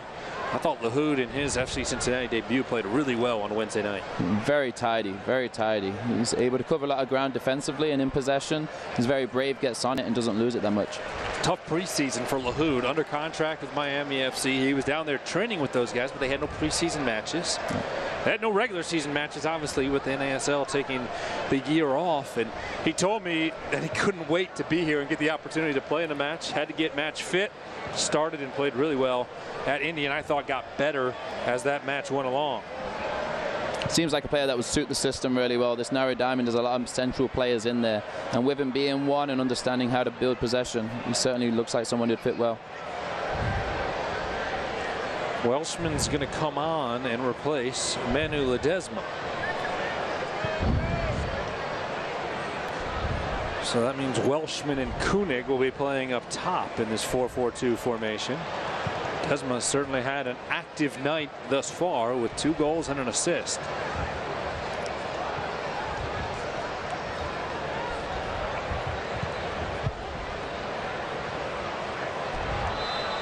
Andrew Carlton was able to get around Richie Ryan. Foul is called on Ryan. Check it was not Carlton. And it looks like we know why Manu's going off. He's lying down on the halfway line. Yeah. Clearly in discomfort. They may have seen something that he was tightening up and felt the need to get him off the pitch. Aaron Powell's going to come out to I saw about 5 minutes ago he was kind of walking around, kind of hobbling just a little bit, but I thought it was a knock. He ran off, but clearly they deem it to be something that needs precaution. He's had a fantastic game. Remember, he got stepped on at midfield late in the first half. I'm not saying that that's necessarily it, but as he limps off, maybe created some more pain as the match went along. But he's going to get a nice round of applause. The brace and the assist for Manu Ledesma. Involved in 3 of the 4 FC Cincinnati goals. And naturally, every FC fan just cheering him off the field right now. Just hoping it's just a minor injury, nothing too serious, because it's been a huge impact on the game.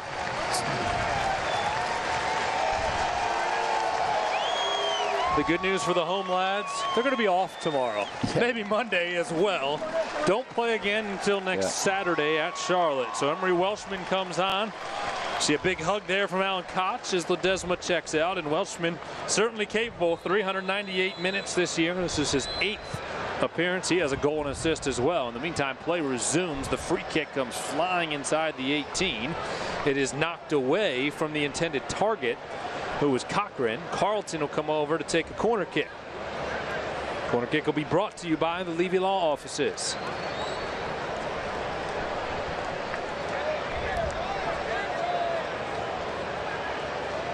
Carlton from the near side. Across the box, Kenan gets his head on it, pushes it to the far touchline. Then back inside the 18, the direction of Carlton. Ball skips out on the end line, and another corner kick coming. And Atlanta continue to try and stack in there. It looks like maybe they're changing it this time, trying to create space for themselves. Carlton on the corner kick. Looking far post. Guess who? The Warrior, Dekel Kenan again there to disrupt. Him and Forrest have to be big in there. Certainly formed a great partnership this year. There's Forrest Lasso right on cue, heading it out to midfield. Emery Welshman with fresh legs. Nearly got there in midfield. If he picks that ball up, it's him on the goalkeeper the rest of the way. There's a great clearance by Forrest. You want to break that pressure with that clearance. A couple of goals in the first half scored when that pressure wasn't broke. You see the advantage of when you're able to do that. Nicklaw.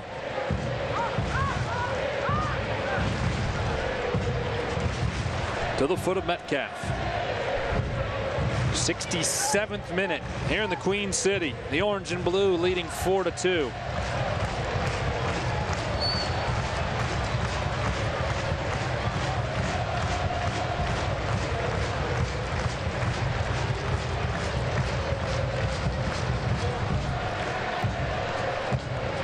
out into the midfield. Justin Hoyt disrupts. Now Richie Ryan knocking it over to the left. Blake Smith.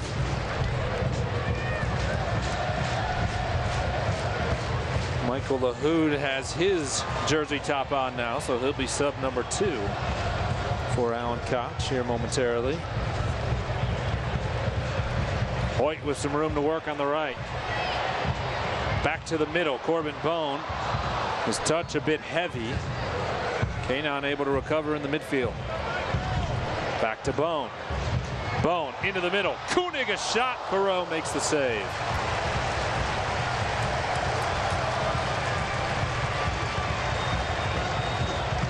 LaHood has come out to midfield. At the next opportunity, he'll replace Jimmy McLaughlin. Yeah, and you can see the reasoning behind that. It's going to solidify that midfield defensively. With the score being 4-2 in their favor, they're going to want to continue to keep that lead. Here's Gallagher.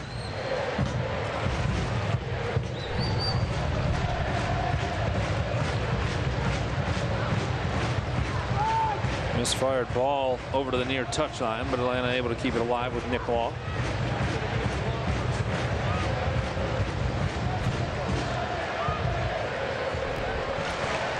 Kunga has it poked away. Emery Welshman battling and wins it. Welshman trying to get it going in transition. Got away from 3 white jerseys, then finds Danny Koenig. Atlanta able to win it back. Right at midfield, Kenny Walker gets in on the action and knocks it away. Both teams being extremely competitive. Lots of tackles going in, flying in. It's an important time for both teams, so they need to recognize what they need to do. Part of that is to set the tone with what you do off the ball. Be interesting to see the shape after this substitution. Jimmy been playing at the 10, at the top of the diamond, and I would think if they stay in the 4-4-2 that maybe Corbin slides around to the top and LaHood would come over onto the side. We see the way they're set up right now. Currently on the field, even in defensive shape. Corbin's almost already doing that. And Jimmy and him have done that a lot throughout the game. They both got license to get forward.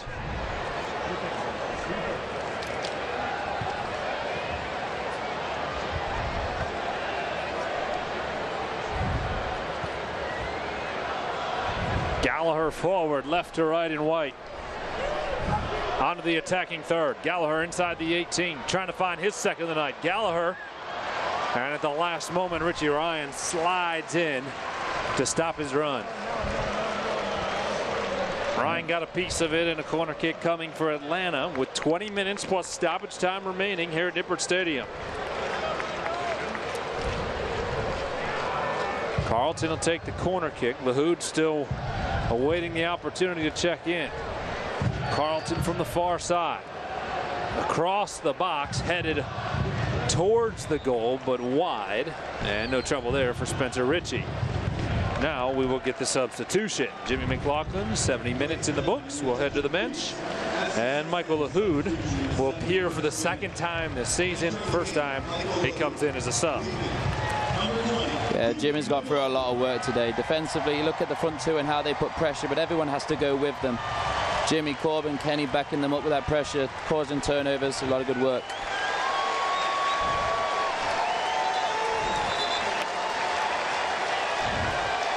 McLaughlin, a fan favorite here in the Queen City, takes a seat. LaHood comes on to try to shore up the defensive midfield with FC Cincinnati leading by 2. 1 sub remaining for Alan Koch should he need it.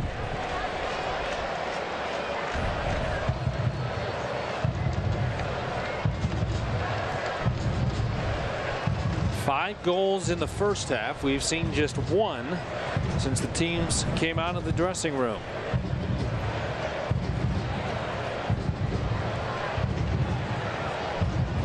Want to get exclusive video content and photography from across the USL? Make sure to follow the league's official Instagram account at USL Soccer.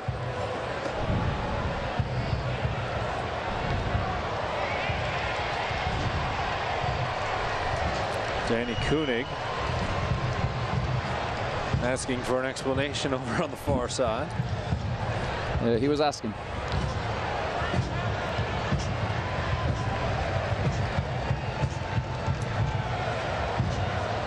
Justin Hoyt back to Walker. They'll switch sides. Blake Smith working with his former teammate from Miami, Michael LaHood.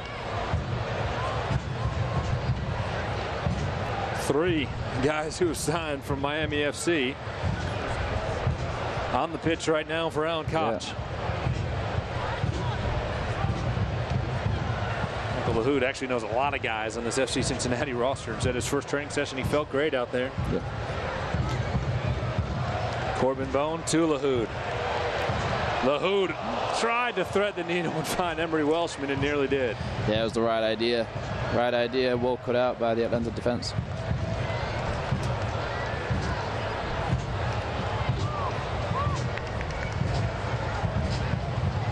Four goals for FC Cincinnati, again matches the franchise high. 2 from Ledesma today. He assisted on a Danny Koenig goal, and the other came from Corbin Bone, his 3rd on the season.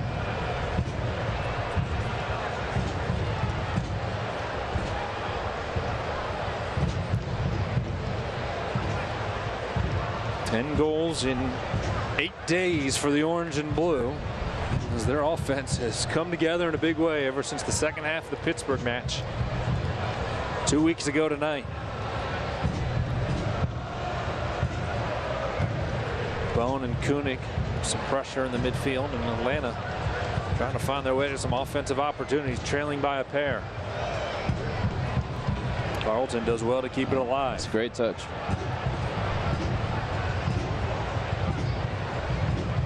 To Gallagher. Onto the right, Metcalf. His shot wide to the left of the frame. Spencer Ritchie dove to his right. Didn't touch it. He'll have a goal kick. FCC fans, tonight's attendance: 22,532. Thank you for your incredible support of FC Cincinnati. Just announced the attendance here at Nippert Stadium, 22,532. That's the smallest crowd of the year so far. Only 3 home dates, but when your smallest crowd is 22,000 plus, it's a good problem to have. It's an impressive crowd, and it was a rainy day all day, so. Rainy, a little bit of a chill in the air, but didn't keep 22,000 plus away. Michael LaHood into the attacking 3rd. And they've certainly been exposed to some goals and some exciting play. LaHood with some space, sends it across, and Corot gets in the way.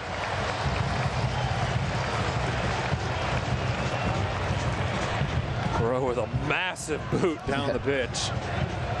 Got it there. Dekel Kanon knocks it down. Smith got it forward for Bone.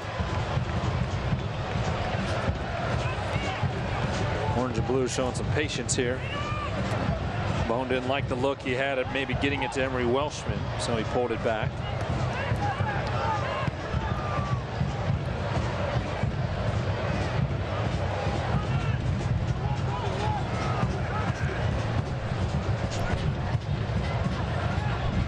United 2 forward. Carlton taken down by Kanon. A great tackle. Of course, Dekel playing on a yellow, so he's going to be smart on those tackles. Yeah. Showed his veteran savvy there. Ball into the box will skip by everybody, and it'll be a goal kick for Spencer Ritchie. First a sub is going to sprint out to midfield for Atlanta. Jose Carranza will be sub number 2 for Scott Donnelly. Carranza will make his 6th appearance of the season. DC United youth product. At 19 years of age, will bring some fresh legs on for the visitors. He will replace Sean Nicklaw, the 29-year-old. Nicklaw today, by the way, making his first start of the season.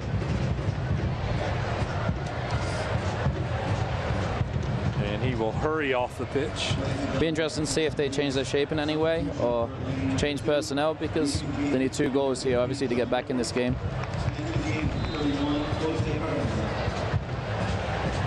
Looks like Metcalf's come out here to the right-hand side and is stood in there centrally. Welshman with a well-played header onto the foot of LaHood. Over to Corbin Bone. Tried to get it back forward for Welshman. Intercepted defensively. Hoyt up the right side, speeds past the defender. Great first touch. Hoyt into the 18. Welshman can't find the header.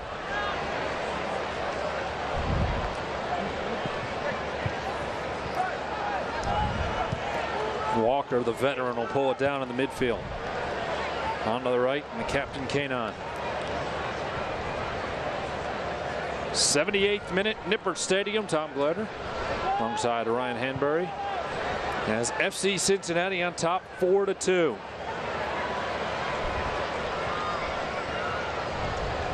Nine-point week is decent, isn't it? It would be nice for Not this FC done Cincinnati yet. team. But certainly the orange and blue closing in on the opportunity. Great back heel from LaHood to Smith. You can tell those two guys have played together a lot. Relationships are important on the field, and they definitely have a good one. They're going to try and use to get down this left side.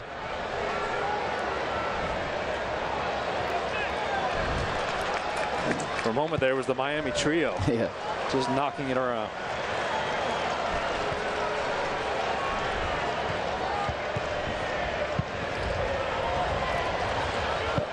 It's a fantastic ball. That technique by Kenny. Showed it by scoring a goal, now showing he can do it on a pass on his weaker foot.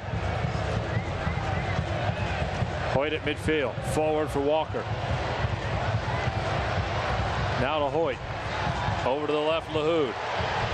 LaHood tried to get it forward to Corbin Bone, and his touch was heavy. Justin Hoyt went down in a heap of pain right at the edge of the 18. I didn't see if there was any contact. There must have been, because he is up and screaming in the direction of Mickey Ambrose.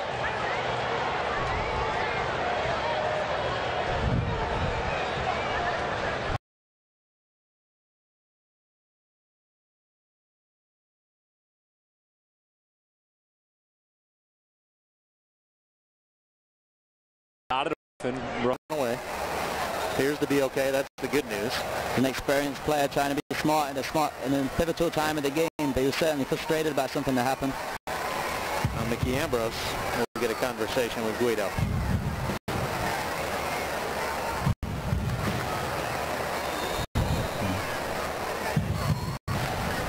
Goal kick will put it back into play. Forward to Metcalf.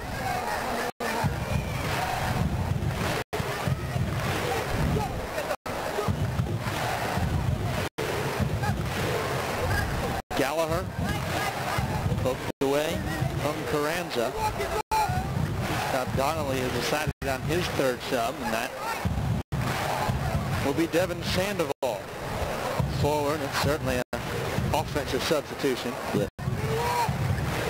Thought we might see Sandoval start at striker today. He'll come on for Chris Goslin. Forward for a midfielder. Richie diving for a ball. The whistle had blown. That would not have counted, but Richie was going to make sure a whistle or not. He extended for the shot that just missed the upper 90. Sandoval,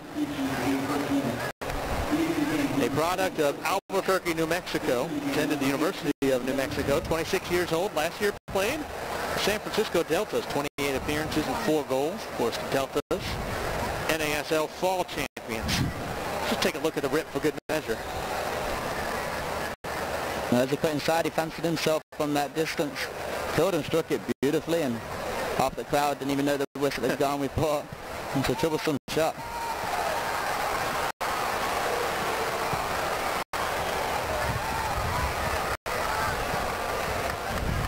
Blake Smith heads it down into the Atlanta bench.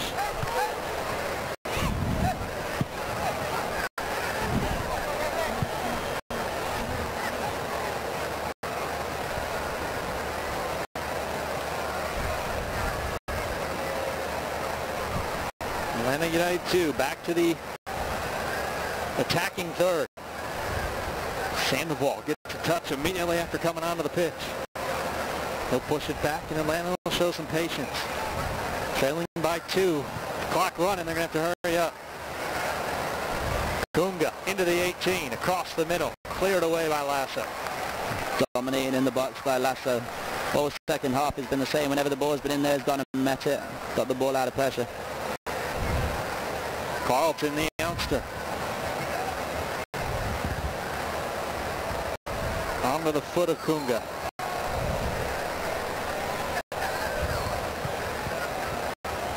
Sent across the middle. Lasso got his head on it. Wasn't real happy with how he did, but key is he disrupted a ball that was headed far post. It's the pride he takes from meeting the ball in the box and getting it out. Sandoval near touchline, pulling it towards the corner. Blake Smith got it away. Hoffman with a great ball for LaHood. LaHood was trying to switch it over to the right of Danny Koenig. And it got a bit ahead of him, where Carew was able to cut it off. 7.5 minutes plus stoppage time remaining here on the campus of the University of Cincinnati. And the orange and blue trying to win at home for the first time in 2018.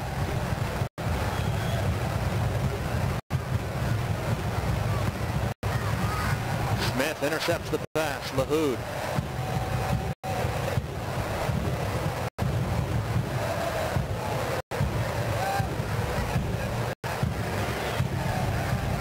Shannon to Gallagher. He had the first goal tonight for Atlanta. Gallagher trying to get a shot off. FC Cincinnati doing well defensively. Didn't give him a look. No, a lot of players behind the ball right now. Koenig and Welshman, the only ones who are not. LaHood unable to pick it up and clear the defensive third. Metcalf on the right. Crosses it. Hoyt unable to get the header. Atlanta will keep it alive. Carlton. Out to Shannon. Shannon's shot is no good, but it was deflected. Yeah. And a corner kick coming here. Late in the match for Atlanta, trailing by 2.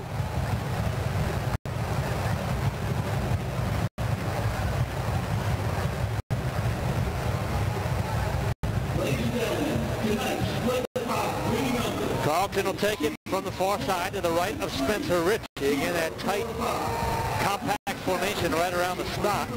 Richie Ryan heads away the service. Sent back in, and Spencer Ritchie will come over, let it bounce into his chest, go down to the turf. Certainly relieved to see that fall in that way. And see your hands of your goalkeeper in that situation.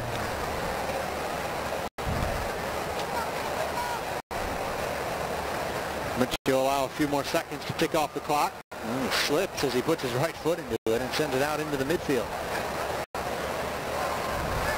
Corbin Bone trying to track it down. Richie Ryan will play forward. Gets it to Emery Welshman. Emery Welshman beats the goalkeeper but pulls it wide. Welshman going to try to cross it. He had a sure look at the goal, and his touch got away from him. Yeah, fell on his left foot. Didn't want to take it there, wanted to round the goal. He saw the pressure. Touch was just a little heavy.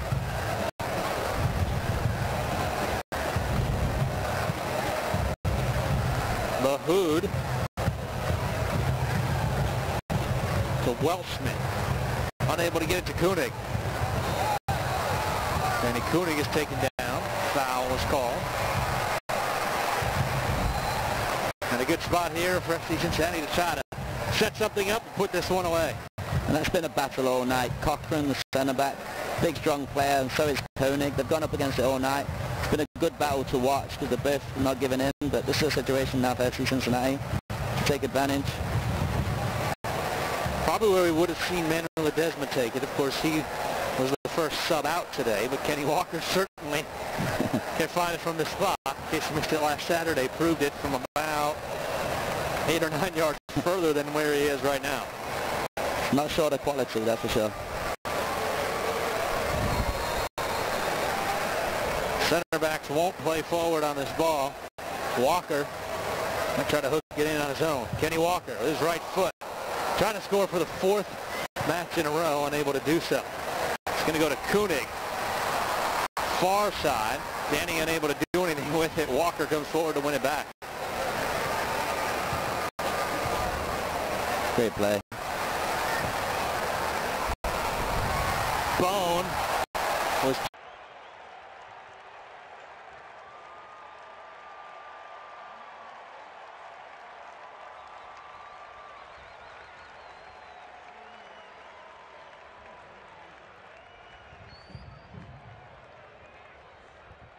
Gentlemen, your attention, please. A yellow card has been issued in the 87th minute to Atlanta United 2, number 30, Andrew Carlton.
Taken by Sandoval. Metcalf knocks it away. Now one of the Atlanta United 2 players slow to his feet.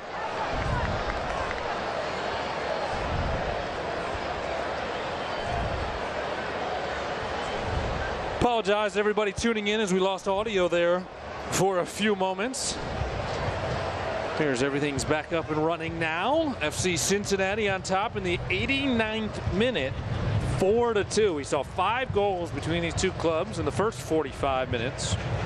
Just one since, and it came in the 46th minute. Manu Ledesma made it 4-2. That's where we stand right now. Tom Gallardo, Ryan Hanbury, as well as Lindsey Patterson with you here at Nippert Stadium tonight. FC Cincinnati closing in on their first home win of 2018.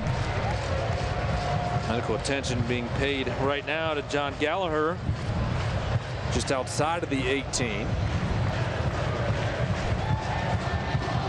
Atlanta has not won since March 24th. They've lost back-to-back matches and have their backs squarely against the wall right now. And the Bailey trying to provide the energy here in the waning moments, Ryan. It's important. Towards the end of this game right now, in the 90th minute, it's going to be important that both teams understand what they want to get out of it. So we're going to see Atlanta commit a lot of numbers. FC get them behind the ball. Jose Carranza. Mike.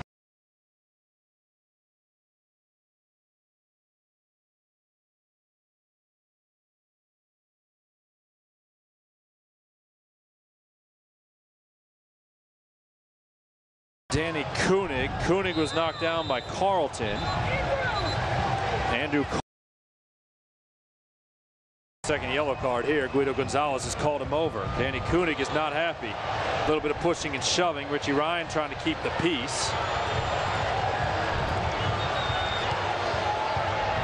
Andrew Carlton, the youngster, may have gone in too hard on Koenig. Guido Gonzalez has to keep everybody away from each other before he'll get an opportunity to have a chat with Carlton.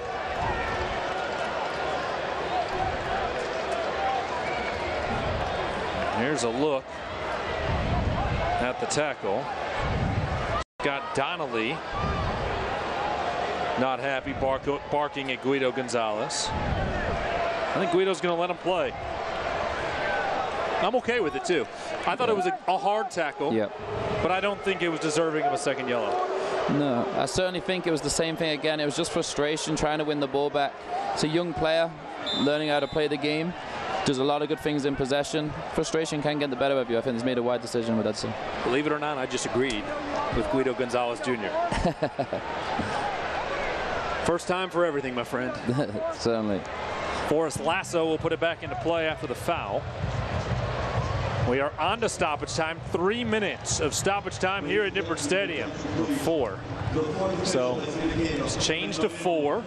We were told 3, and then I guess after that foul, they pushed it to 4. Either way, the Bailey will wait a whistle from Guido Gonzalez, and now Guido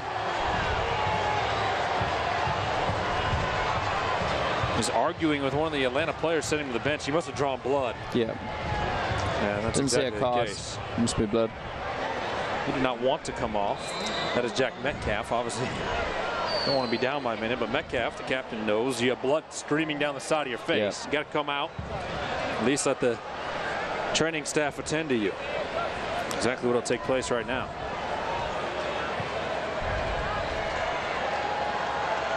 Also make it that much more difficult for Atlanta, trailing by 2 at stoppage time. Yeah, no doubt about it.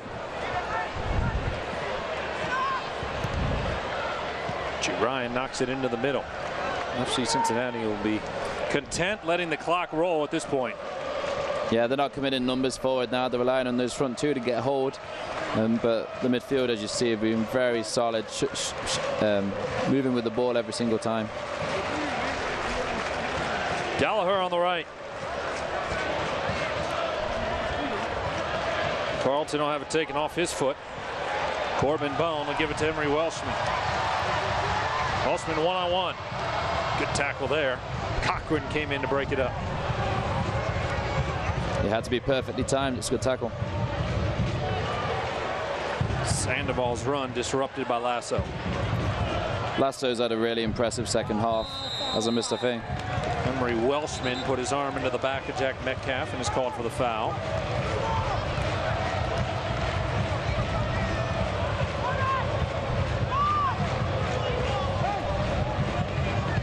Metcalf apparently still has blood coming from his eye because Guido Gonzalez just asked him to step off the pitch again.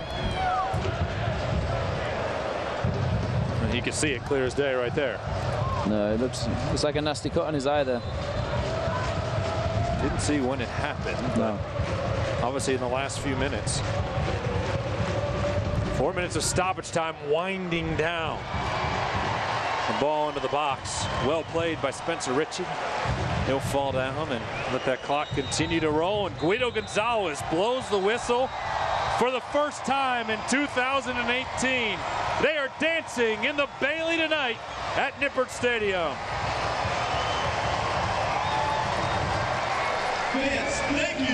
A 9-point week in the books for Alan Koch and the orange and blue. 3 wins in 8 days, and all 3 in impressive fashion.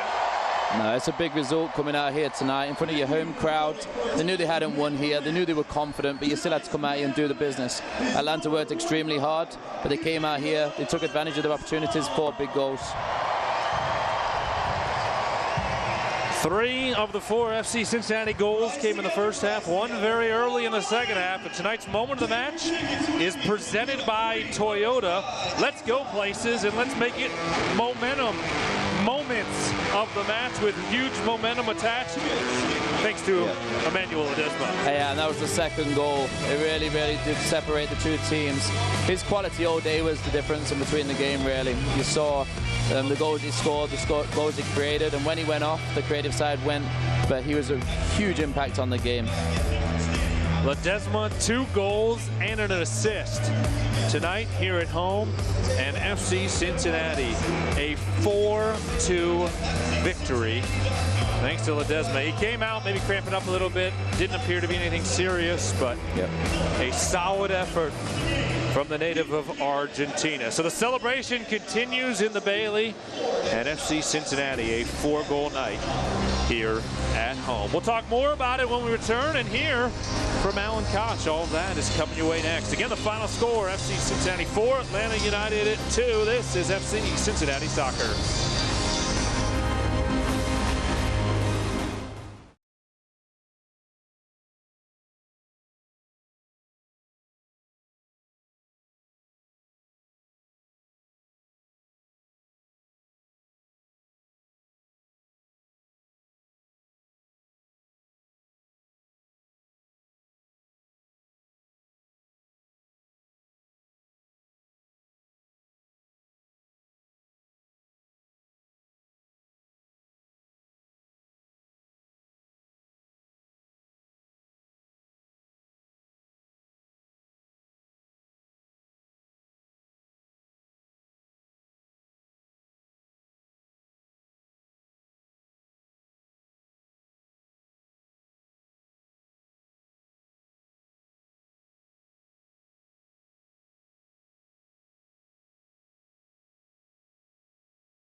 Tom Gallardo and Ryan Hambury back with you at Nippert Stadium, where you see a lot of smiles on the faces of the lads in orange and blue. What a week it has been. 3 goals and a win in Ottawa last Saturday, 3 goals and a win Wednesday in Indianapolis, 4 goals and a win back at home at Nippert Stadium here tonight.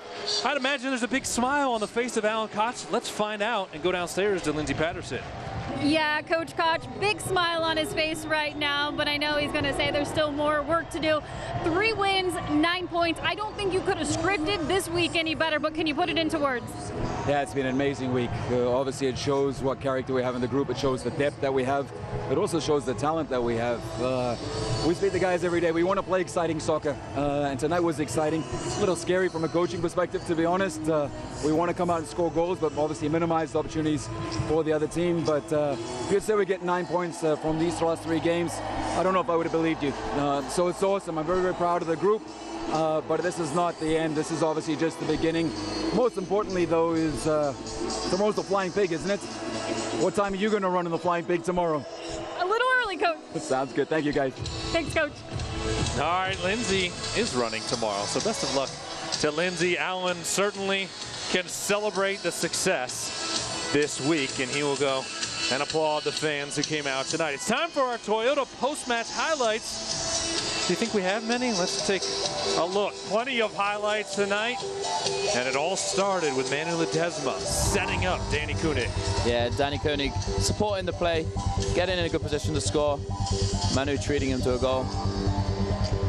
Then Kenny Walker setting it up forward. Manu Ledesma was able to give it to Danny Koenig. That's another look. I'm sorry. Yeah. Kenny Walker set up that first goal. Ledesma then got the second goal on this ball through. Yeah, a lot of composure. Just got to focus on your technique at those moments, and he really did just get his head down. Great finish. So at that point, it was 2-0 FC Cincinnati, and it looked like everything was rolling in favor of the orange and blue. But there were some moments that got Atlanta back into the game. Shaking hands post-game, and that's all right. Everybody has to shake hands sometimes, but those first 2 goals made it 2-0, and everybody really excited about the action tonight. Lindsey Patterson was able to see up close and personal Manu Ledesma with a great night. She's now joined by number 45. Yeah, 2 goals, 1 assist tonight. Not a bad night for you. What was it like to experience your first win at Nippert? It was incredible. It was a tough match from the beginning, but we tried to play. We do our working hard, and then we create the chances to score a goal. And fortunately, I can score, and I can do assist to Danny, to my teammates. You did score. You had 2 goals. Can you walk us through them? Yeah, I have a like in the second one. I think so. And then in the first one, I run in the space, and then I see the flag stay down, and then I just go 1v1 to the goalkeeper, and then I'm a score, fortunately. I saw Coach take all you guys, and you had a big old huddle, a lot of smiles on your face, and you should have them after this week with the 9 points. What did Coach tell you? He told it was an incredible week because we do 3 of 3, that's 9 points, and then we reached the first place tonight, and then we are happy, and we need to keep going in this way, be positive and be focused every single game. Thank you so much. You're welcome. All right, thank you, Lindsey, and thank you to Manu Ledesma for the time. 9 points this week. What does that mean? Well, let's take a look at the standings, Ryan. It means FC Cincinnati has catapulted to the top of the USL East. I understand it is May 5th, but still a great accomplishment and a great week for the Orange and Blue. It's a fantastic accomplishment. And to come here, do it in front of your home fans to get to the top of the league, but also that first win. It's really important to build upon that confidence. Top of the league will also do that, so it's a great week. 10 goals, 3 matches, 3 victories. It's been a pleasure, Ryan. Me too, mate. Once again, our final score here from Nippert Stadium. FC Cincinnati 4, Atlanta United 2.